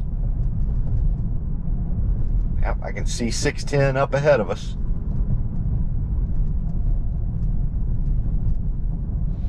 All right. Here we go. Let's see. How's our lane selection going to be? Are you going to keep us going straight underneath the bridge? All right. It decides it wants to get over here, which is a poor decision because now we are in a left turning lane. Why did it do that? Because now it's got its right blinker on. We're going to let this thing play out. But now it's going to have to fight with traffic to get back over to the right. We are in a left turn only lane. Now, you can get back over, but it's going to have to do it at the behest of someone else. And is there a big enough gap? And there is. And it gets back over. But that was not good. Let me give them away. That was not good. I get that. They are right. So you saw that, court. It made a bad. So what I'm going to do, I'm going to end this and we're going to head home now. So we're done. And we'll go back through all of them, but I want to give a quick. So what are we going to have to do here? Oh, we'll get there. Okay.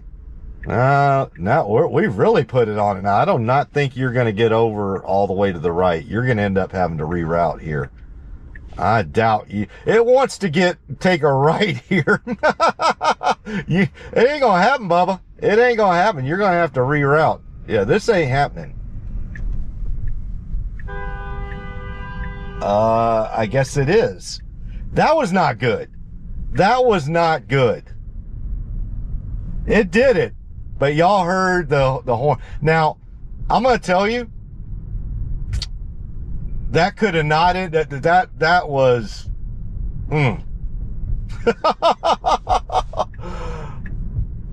Now, we were at a stoplight, so everybody was, so like I said, I was going to let it do its thing. And it took a gap that somebody did not want to give up. Had we been, I'm going to tell you, let me just be transparent there. Had we been going along there and not been at a stoplight, I would not have let it do that. Like, and you saw why it did it. Number one, I exited out of our preset navigation and I just had it reroute us home. So that's why it wanted to immediately take us to the right. I'm going to tell you right now, all transparency, had we not been at a stoplight there, I would have not let it do it. I would have just let it go on to the cafe we were at. And I would not have let it get across 2 lanes of traffic. But because we were at a stop sign, I just wanted to see what it would do. Is it going to be like, I'm going to tell you, that was an asshole move. And I want to use the proper language on it. That would not have got us into a wreck because we were at a stoplight, right? But that is an asshole move to go across 2 lanes of traffic to make a right at that location. But it did it. Yeah, again, I want to see what it's going to do here, right? You don't. So I think what I would tell all of y'all is that Tesla FSD, when you have it reroute, just be forewarned that when it reroutes, it just does it, like once it's done combobulating, it's just going to go. So be careful with that. Be careful with your rerouting. You saw, like, had we not been at a stoplight when all that took, and I knew everybody was at a standing stop, I would have definitely intervened there. Only reason I felt comfortable not intervening is because I did the rerouting and we were at a complete and total stop. Because we were giving people gaps, and I knew that we would be given a gap as well.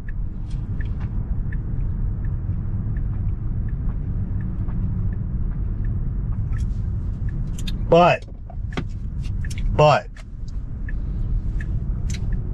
just be forewarned, when you are adjusting your navigation and exiting out of something,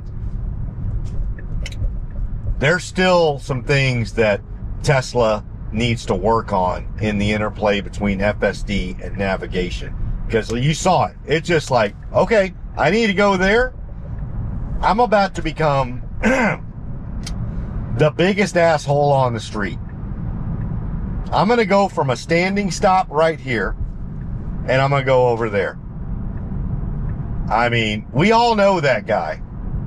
And Tesla FSD just turned me into that guy.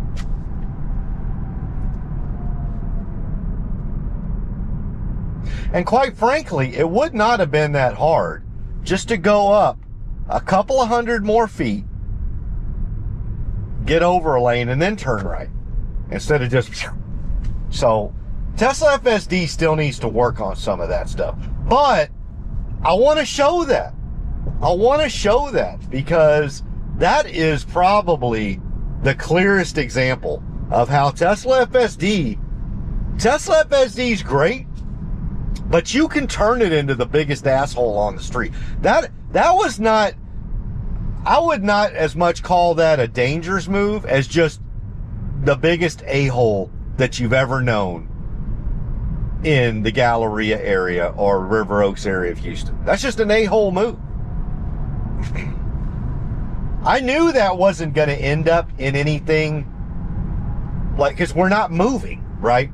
There's not moving traffic there. But it could have, I wanted to see if it was going to do an a-hole move. And it did. Let me turn this down a little bit. And so for you, I allowed myself to get honked at. Like, I let FSD turn me into that guy for 5 seconds. The good news is once we made that right turn, we were gone. So nobody else, they were continuing on down San Felipe. But going back to San Felipe and 610, I do not know why it got over into that left turning lane. Maybe because it sees there's less traffic over there and it doesn't recognize just yet that it's a left turn only lane. Now, fortunately for me, I'm in a refresh Model 3, which is very nimble. It's AI4. It's 13.2.2. So, and I'm on the hurry mode. So we're going quick. So for me, let me just be blunt with y'all. I 100% knew it was going to be able to get itself out of that issue. Like, it can find gaps. It just can. It makes gaps. Like, it'll rush up. Like, let me tell y'all a little secret.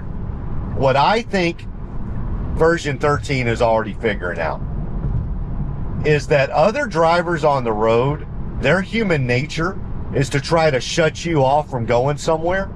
So what I've seen FSD on version 13 do, and the Model 3 just takes advantage of it so well, is if you rush up to somewhere to act like you're trying to get in somewhere, somebody's going to chase up there to stop you. And when they chase you up there to stop you, that creates a gap behind them. And so what FSD will do is then slow back down and then take that gap behind them. It's really an ingenious move. It really is. That's basically what we did. And I knew it was going to do it. But quite frankly, why? Why put yourself through that? But like, I knew 13.2.2 was going to do. I knew exactly what it was going to do. It was going to race up so that the human driver would try to match it and stop it, and then it would just slow down and get in behind that car. It understands. It's starting to understand human. Now, do I think it understands human nature like that to that degree that it knew to do? No, I just think it's seen enough video clips, right? Because our human nature comes out in those video clips. But it shouldn't have to do that. It should have just stayed in that lane, which is what I thought it was going to initially do.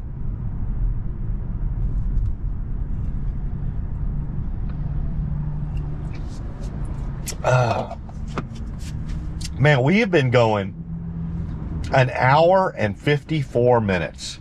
Wow. And I've still got 45 minutes to get home. I'm not going to lie to you, folks. Once we get out of this really heavy traffic and onto 59, I may make a detour because I'm going to have to probably use the potty here in a little bit, because it's, like I said, I'm going on 2 hours and I'm going to have had something to drink. I may need a potty break before we get home, but I'll let you know. But let's get off of 610 first. So looks like we got about another 3.5 miles on 610.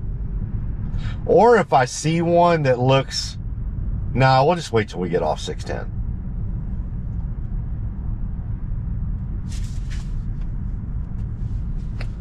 But yeah, a lot of good stuff there.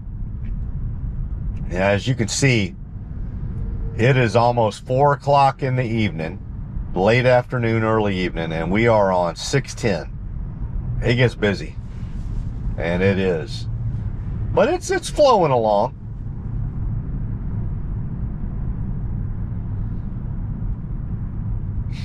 All right.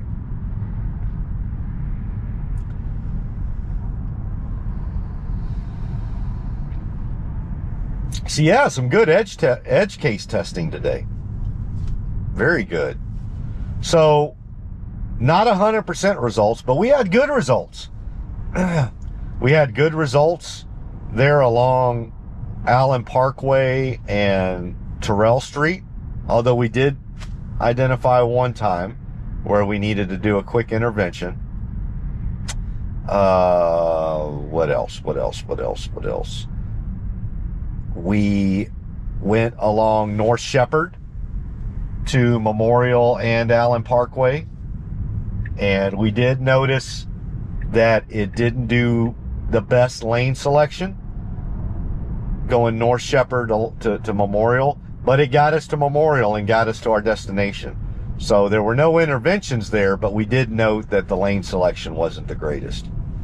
Then we went Westheimer to Westgate, Westheimer-Westgate intersection.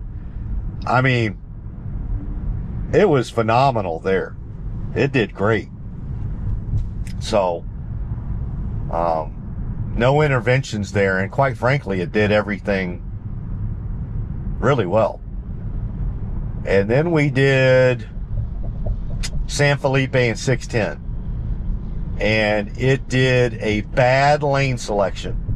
It got us into a left turn only lane, but fortunately we were in lanes where you can shift over. Problem is we had to do a subtle nuanced dance with the traffic to our right in order to get back up. We had to use human nature and human psychology against them in order to get back over, but we did it. And we got back over. And so we were able, we continued going down San Felipe, but I agree with Court. It did a bad lane. It got over into the left turning lane when it didn't need to. What I would say about 13.2.2 on a refresh Model 3 is it's going to help you get out of it. It's going to correct itself pretty well, and you won't have to reroute. Then the next thing we learned is that be careful about when you've got a lot of points of interest in your navigation. Be careful about when you decide to take those out right now, because I course corrected. I corrected there, and you saw what happened. Is it just went across 2 lanes of traffic, did a right turn at a stoplight, and I let it do its thing because I wanted to see what it was going to do, and it did what I thought it was going to do, and it did it well. It got us over there. But we definitely won the Jackass of the Day award. Like, if there's a Jackass of the Day in Houston traffic, we won it on that maneuver. What else did we learn? Went through a couple of school zones. Stayed with traffic. We stayed with everybody else around us, but it clearly did not slow down to exactly 20 miles an hour going through those school zones. It was in the high 20s and even low 30s on some of them. I let it do its thing because I wanted to see if it would at any point in time slow down to 20, but it did not. So that's clearly still getting worked on. School zones. But everything else, man, it avoided multiple wrecks on the highway, I might add. Like areas where you're going to get wrecks and have to get steered over to the side of the road. So phenomenal job there. Take another sip here.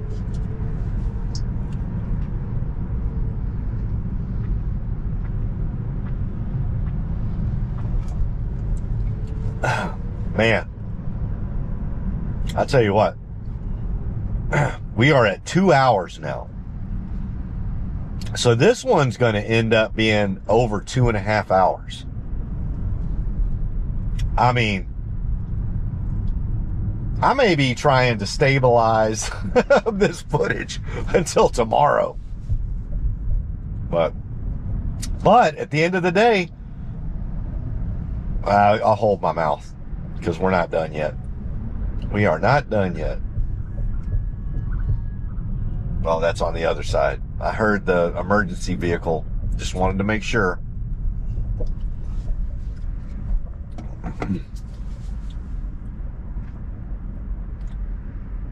All right.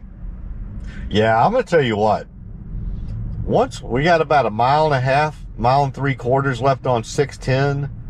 Where are we getting? Are we taking this all the way to 59? I think so. But once we're firmly on 59, I'll just see how traffic is. I may need to get off and hit a convenience store real quick, if you know what I mean.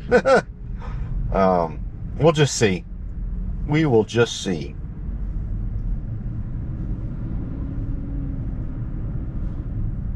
I mean, I enjoy just letting the camera roll. And like you noticed when I was doing all the edge case testing, I didn't stop the camera. I just let it continue rolling. So y'all let me know if y'all like that as well. Do y'all kind of like to see how the sausage is getting made and just keep the camera rolling as I'm parking and re-navigating and all that sort of stuff? Y'all let me know. Because I plan to do more of this edge case testing. I like to do it and give data back to folks. But as far as like the editing part of it, I mean, if y'all want me to keep the camera rolling while I'm parking and reparking and putting stuff into the navigation, or if you're like, we don't really care, and if it's 5 more minutes of video I gotta suffer through while I try to find where this damn edge case is, then I'll take that stuff out. But I think for this one I'm gonna leave it in so that and y'all can just tell me what y'all think. One other thing that I'm gonna do, no, well, hold on a second. Let's get through this intersection here first. Let's see how we do right here, because we do need to get, I don't want to get off on 45.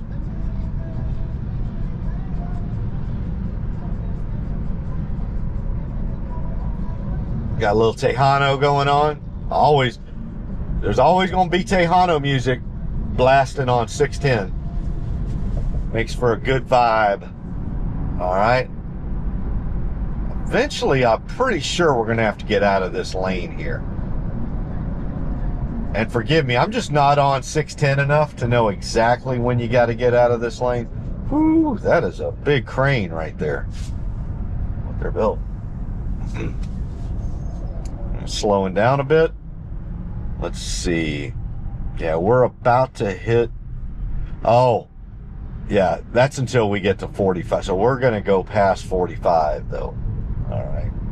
Oh, I see what it's saying is that's where 610 East will technically end. Is it? Why is it showing? All right. Forgive me, folks. I'm just trying to figure out why it's saying we have 0.7 miles left on 610 East when we're clearly staying on 610 East. So sometimes at these interchanges, it'll switch up, and a lot of times it's because the name of the road changes. We'll just see. Yeah, we're going to have to get over here in a second, I'm pretty doggone sure, because we're not going to get, I do not want to get off on 45 North. I do not want to go 45 North. I want to stay on Loop 610, the 610 loop, and continue my journey until we get to 59 East Tex Freeway. And then I would like to go north on that FSD, but I do not want to go north on Interstate 45. Can you take care of that for me?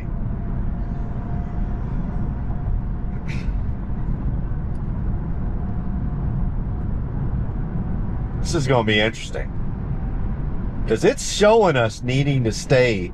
Is it going to take us to 45? Is that what it's doing? Maybe it is. I don't know. Well, no, it's getting over. But are you going to be able to get over quick enough? Which way are we going here? I'm trusting you. All right. Why do I ever second guess you? Why? It did the right thing. It's just waiting. It's like, it's basically saying, why do you want me to get all the way over one lane 2 miles from now? I got it. I'll get you there. That's what it just did. Okay. So I thought it needed to get over 2 lanes. It only needed 1 lane to get over. It knows 610 better than I do. We're good to go. Everybody relax, folks. Relax. JC's an idiot. Just relax.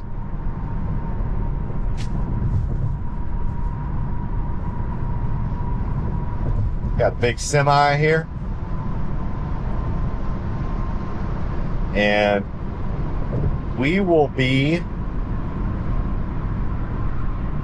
on 610 for about another 1.5 miles before we get to 59 East Tex Freeway going northbound. We will not be going southbound. We'll be going northbound or eastbound. We will not be going eastbound and down. Roll them up and truck it. We're going to say what they say can't be done. We got a long way to go and a short time to get there. Just watch old Bandit run. Those boys are thirsty in Atlanta, and there's beers in Texarkana. All right, I'm sorry. Just an old blast from the past, right? My childhood. Man, if I think about some movies that were just so pivotal to my childhood, that's one of them. Smokey and the Bandit. My God. Burt Reynolds, Jerry Reed, what was his name? The, oh gosh. Oh. Hold on a second. Let me make sure we do this intersection right. So we're going 59 northbound. There we go.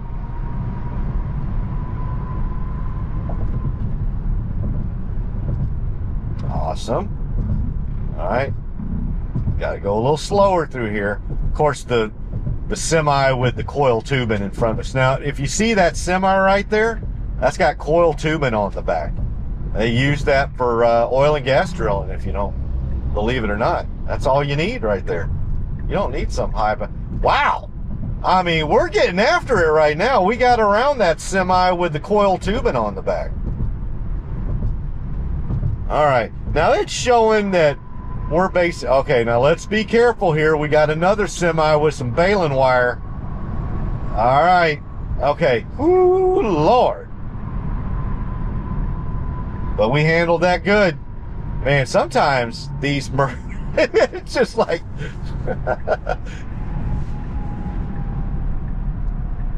All right, good job. We're getting in.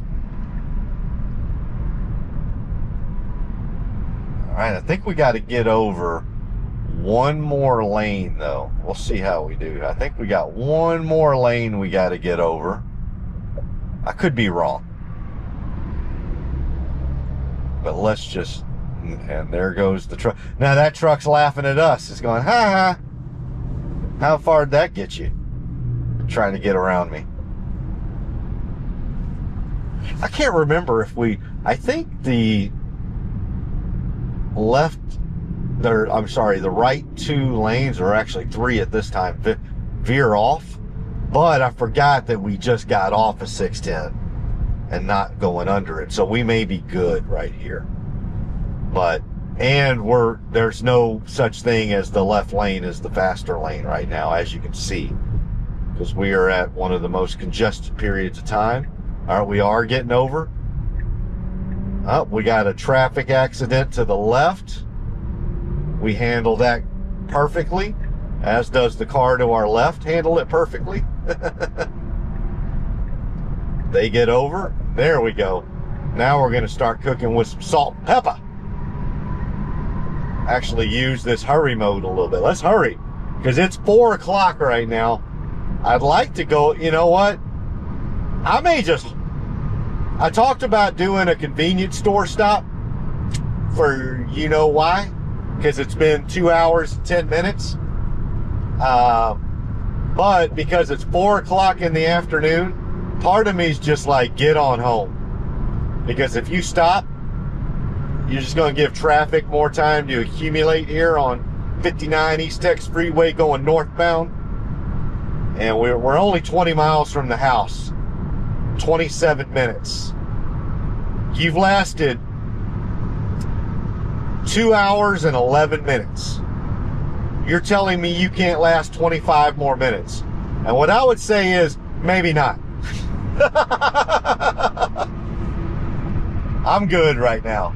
Let's just keep on going. Let's just keep on trucking. All right. We're going about 71 and a 60. We're doing good. We're going along with traffic. But we are in the hurry mode. So it'll be interesting to see if it starts doing some maneuvering here for faster lanes or anything like that. Not so much.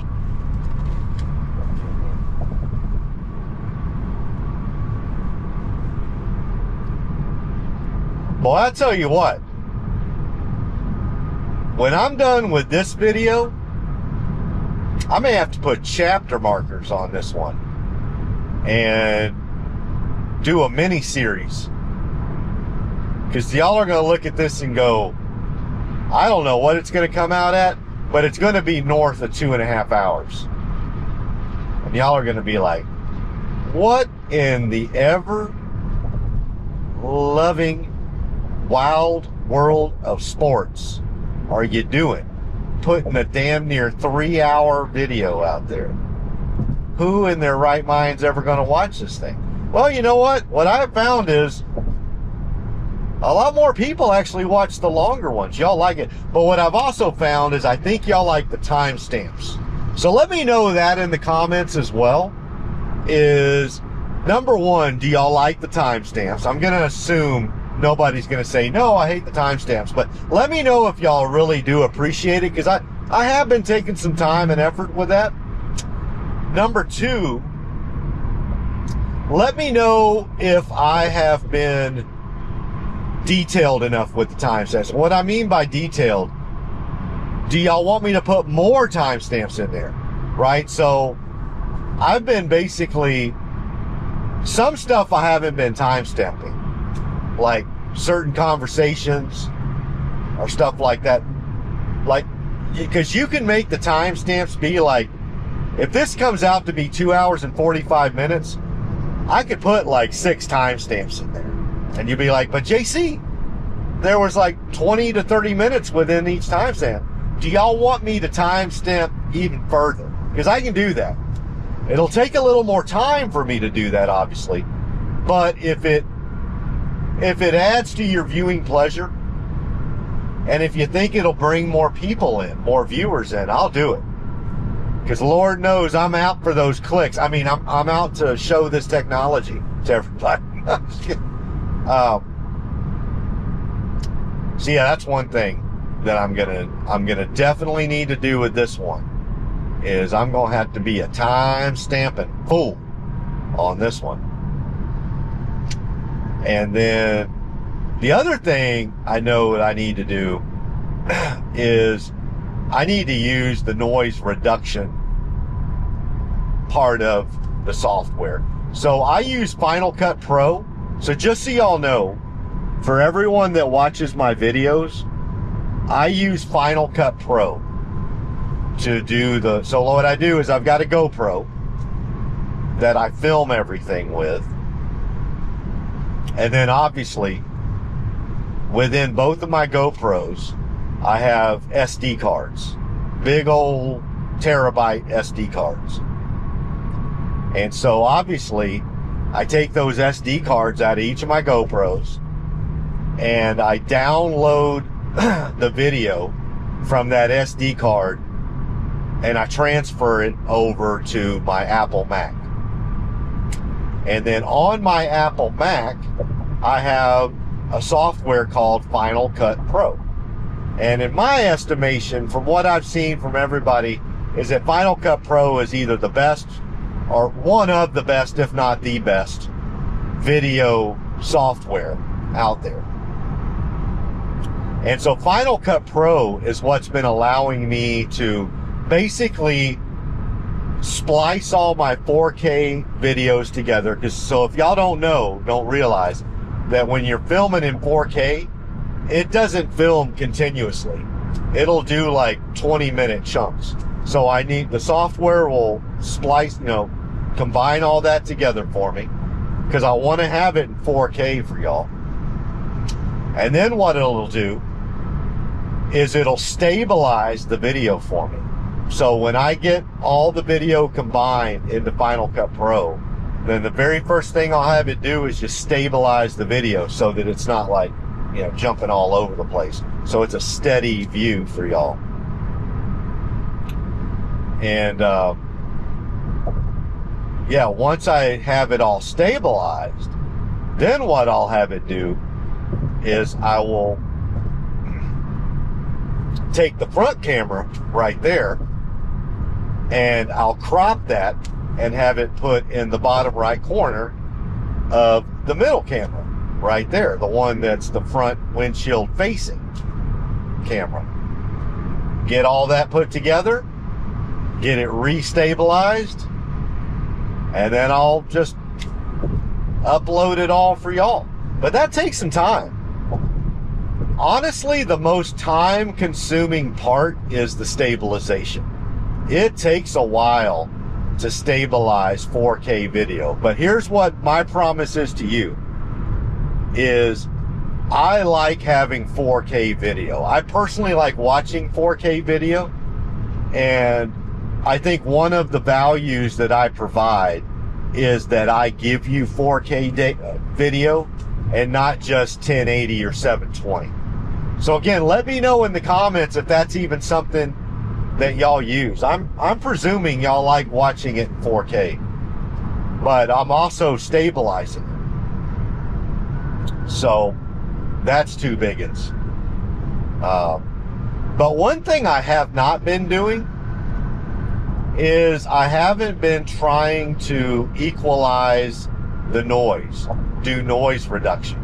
And so one thing I'm going to play around with is Final Cut Pro does have some noise and hum reduction.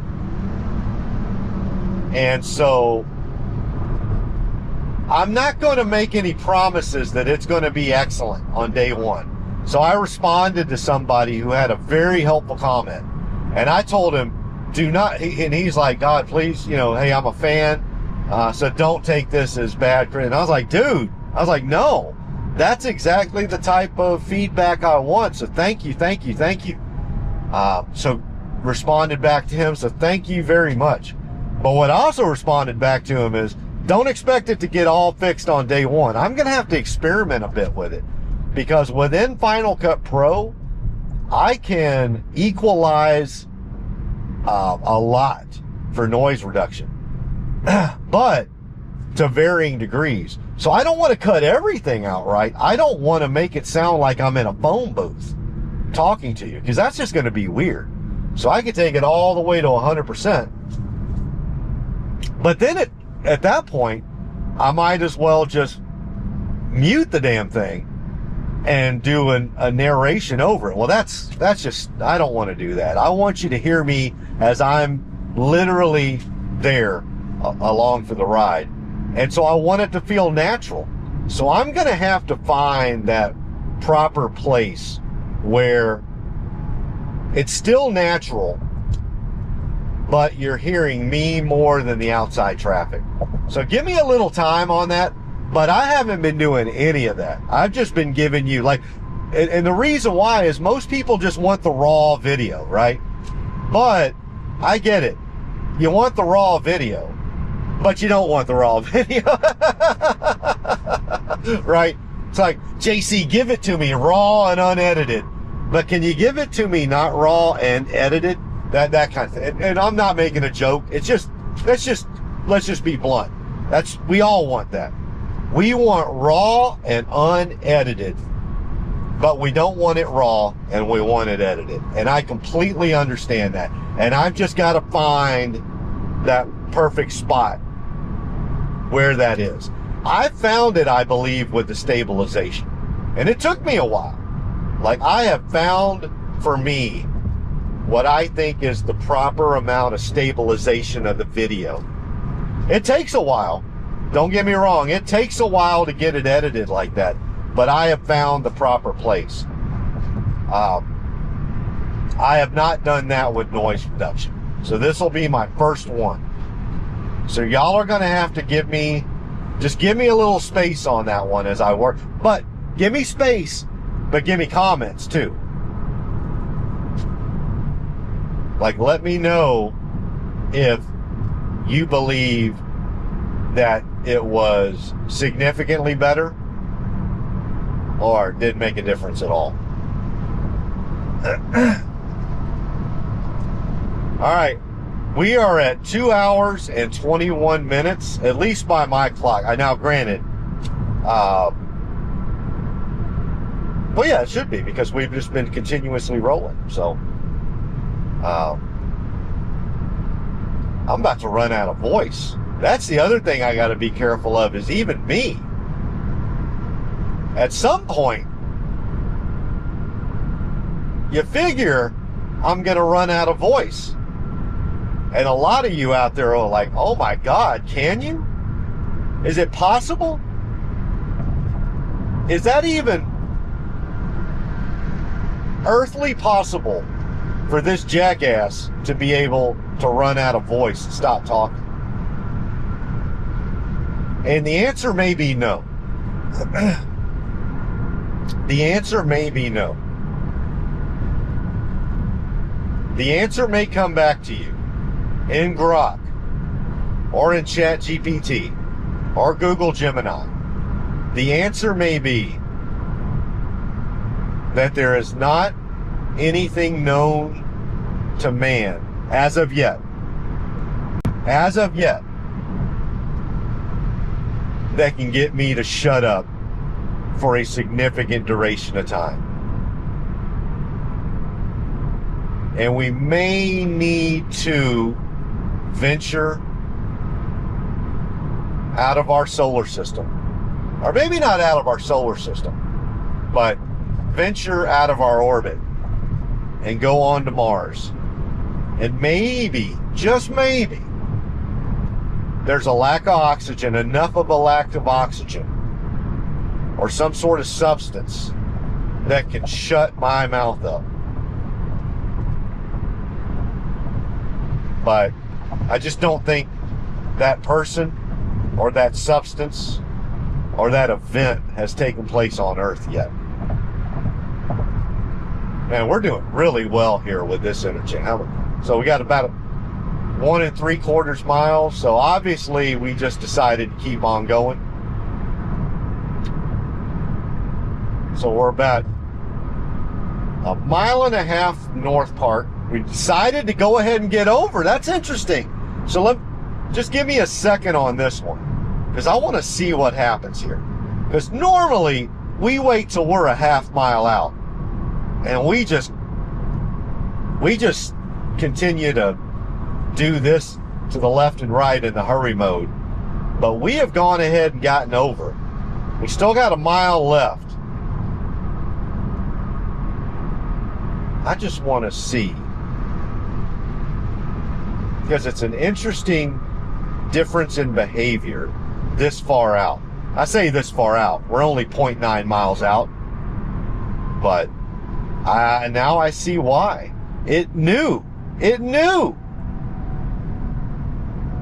that there was going to be this. Now you better get up there, because that semi's got its right blinker on.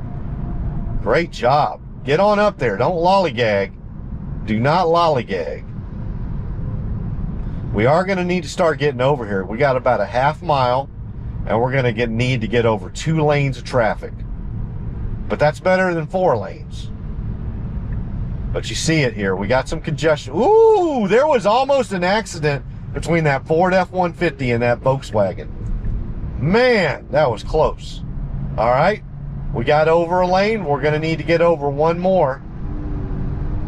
Yeah, that Ford F-150 right there, and that Volkswagen, I think that's a Jetta, right up there, almost gotten into an accident. Man. And we're going to get right in front of that same Ford F-150. he let us in too. He was so spooked that he almost almost got into that fender bender there. You know how people are. That spooks them for a little while, and they get religion. Just for a little while, though. I'm sure within 2 miles he'll be back to his normal ways. But you know how it is. When you almost get into a fender bender and you have the fear of Jesus put into you, you get religion for about 2 miles. And so he just gave us a nice gap to get into. So thank him for that. But I'm sure he'll be back. Give him a couple miles. He'll forget about that, because he didn't get into the fender bender. So it'll be, it's like short-term RAM, right? Short-term memory. There's only so much, and then it'll be gone. That's probably a good thing from an evolutionary standpoint, right? So like, he almost just got into a bad fender bender going about 60 miles an hour. Or I should say that was probably more like 50 miles, 40 to 50 miles an hour. But still, it would have ruined his night and the next couple of days and his checkbook a little bit. But it didn't happen. And so it's probably a good thing evolutionary wise that we can get that out of our memory bank so quickly. Like, we need to get that out of the memory as quickly as possible. Like, yes, did you almost get bit by a rattlesnake and die? Yes, I did. But if you don't forget that in the next 20 minutes, we're not going to be able to take down this woolly mammoth, and all of your family's going to die. We need to bring this antelope in, or we need to bring in whatever it is we're hunting. So, yes, did you almost die because that coppermouth was looking at you? Copperhead. But you got to get it out of it. Remember it. I need you to think about it. Dwell on it for just a second. Know what did you do to get yourself into that situation? Don't do that again. But now I need you to forget it. I need you to forget it so you can be fearless when we're up against that herd of buffalo here in about an hour and a half. Right? Now, looking every which way right now. All right, taking a right onto Knox Drive. How did I get into a anthropological, biological discussion on the not only the reason why we have that sort of neuroplasticity, but the necessity of that type of neuroplasticity of getting into a near fender bender, but then by the time he gets home, he'll have completely forgotten about it. Why? Like, that could have ruined his week, right? That could have cost him thousands of bucks, ruined his night for sure, but probably ruined a good week of his life. All right, let me put a pin in that, because we're at a cross section here. He's letting us through. Let me give them a wave. Great job. That Tesla FSD took 2 courtesies, not 1, 2. It took 1 from the truck that was on 494, giving both of us a courtesy, because he had the right of way. He did not have to stop, but he was giving us a courtesy. But then the vehicle directly in front of us on Knox Road, on the opposite side of 494, it gave us a courtesy. We took 2 back-to-back courtesies and kept that going fluid. That was amazing. Way to go, Tesla FSD. I was about to say, way to go, JC. But I didn't do a damn thing.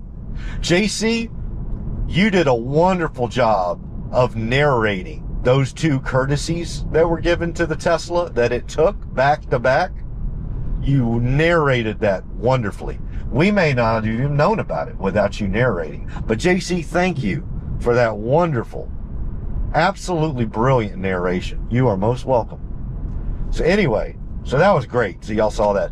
But yeah, I don't know how I got on to the subject matter of the neuroplasticity, but doesn't it make sense that that guy was literally inches away from at least having his evening and tomorrow completely ruined. Probably a good week or so of his time ruined, you know, for a fender bender. Definitely cost him his deductible and some money. I don't know what his deductible was, but I'm assuming he was insured. I'm assuming he had a deductible, but it would have cost him his deductible, and he would have also had increase in his premiums probably. So, but I guarantee you, by the time he gets home in the next 5 or 6 miles, he's not going to go, hey, honey, this almost happened. No, it's going to be forgotten. But there will be a little part. All right, let me put a pin in that because we got a school bus coming through. We get over to the right. I'm going to wave at the school bus driver. He does not wave back. That's okay. He's got more important things going on than to wave at me. We get around that minivan, get back over to the right. All right. School is not in session here. It's been over for a while. Okay, we put on our right blinker. We're going to take a right turn. Got a pedestrian there at the crosswalk, but we had the right of way. They weren't completely up at the crosswalk yet. Beautiful day to walk too. That's what I need to do. What I'm going to do when I get back in the house is I'm going to throw all these, because it's going to take a while to stabilize this stuff. I'm going to take the SD cards, put them in my computer. First, I'm going to pee. Let me be blunt. I'm going to say goodbye to y'all, and then I'm going to run as fast as I can out of this Tesla and go pee, and then come back. Then I'm going to get my SD cards. I'm going to put them into my Apple Mac, get them transferred over. That won't take too long. Maybe I should do that while I'm peeing. And then once I do that, I'm going to start at stabilizing, but I'm going to tell you what, we're going to come in at nearly 2 hours and 40 minutes. That's going to take a while to stabilize. I may go for a walk. It is 60 degrees, beautiful sunny skies, just gorgeous out here. It's 4:22 in the afternoon, so there's about another hour of daylight. Yeah, I'm gonna just get out and just get some of this. I wanted to do this. Some of y'all are probably saying, like, JC, you just ruined a beautiful afternoon. You're retired, dude. Go out there and enjoy your Monday afternoon. Well, I'm gonna tell you what. This is how I enjoy my retired life. Yes, it's beautiful out here, absolutely. But you know what? I want a lot more people to enjoy a whole bunch of beautiful afternoons like this. And one day, Tesla FSD is going to save thousands of lives that would not have existed. And they're going to be able to enjoy beautiful sunny afternoons with low 60s like this. Because me and my fellow comrades, I don't like to use comrade, that sounds too Soviet Union, but my fellow Tesla FSD nerds, that's a better term. We're all nerds that we got out here and we're doing this. And ultimately one day this is going to save lives and they're going to be able to enjoy these sunny afternoons. So I'm very happy to, all right, let's see what we do here. What are we going to do? We're just going to stop right here in front of my neighbor's house, right across the street. All right, everybody, I'm going to park really quickly and go in the house, but it's been great. Yeah, it's good. This is going to come out to about 2 hours and 35 minutes and some great testing. Man, it just went really, really well. And I think y'all got to see a lot of great stuff. Was our edge testing 100%? Absolutely not. But we saw some great stuff in that edge testing, and we got to see some stuff that wasn't even part of it. Is just being on the road for 2.5 hours plus. That's the only way you're going to see some of this stuff. All right, everybody, I'm going to sign out. You know I love you. Give everybody you love a hug. If I was there with you, I'd give you a hug. Even the folks that get in, Derek, I'd give you a hug, Derek. You get into my comments and sometimes you leave little nasty grams, but I don't care. I'd give you a hug too, Darren, and I'd have you right here in the Tesla with me, enjoying all 2.5 hours plus of this. You probably wouldn't get into it, but I'd whack you over the head with a bass boat paddle and I'd get you into this Tesla with me and you'd enjoy every minute of it. All right, everybody, with that, I will say I love all of you. And I hope you have a great rest of your Monday evenings. Hope you have a great rest of the week, and I will try to get this uploaded as soon as I can after I pee. And I will talk to y'all again soon. Bye.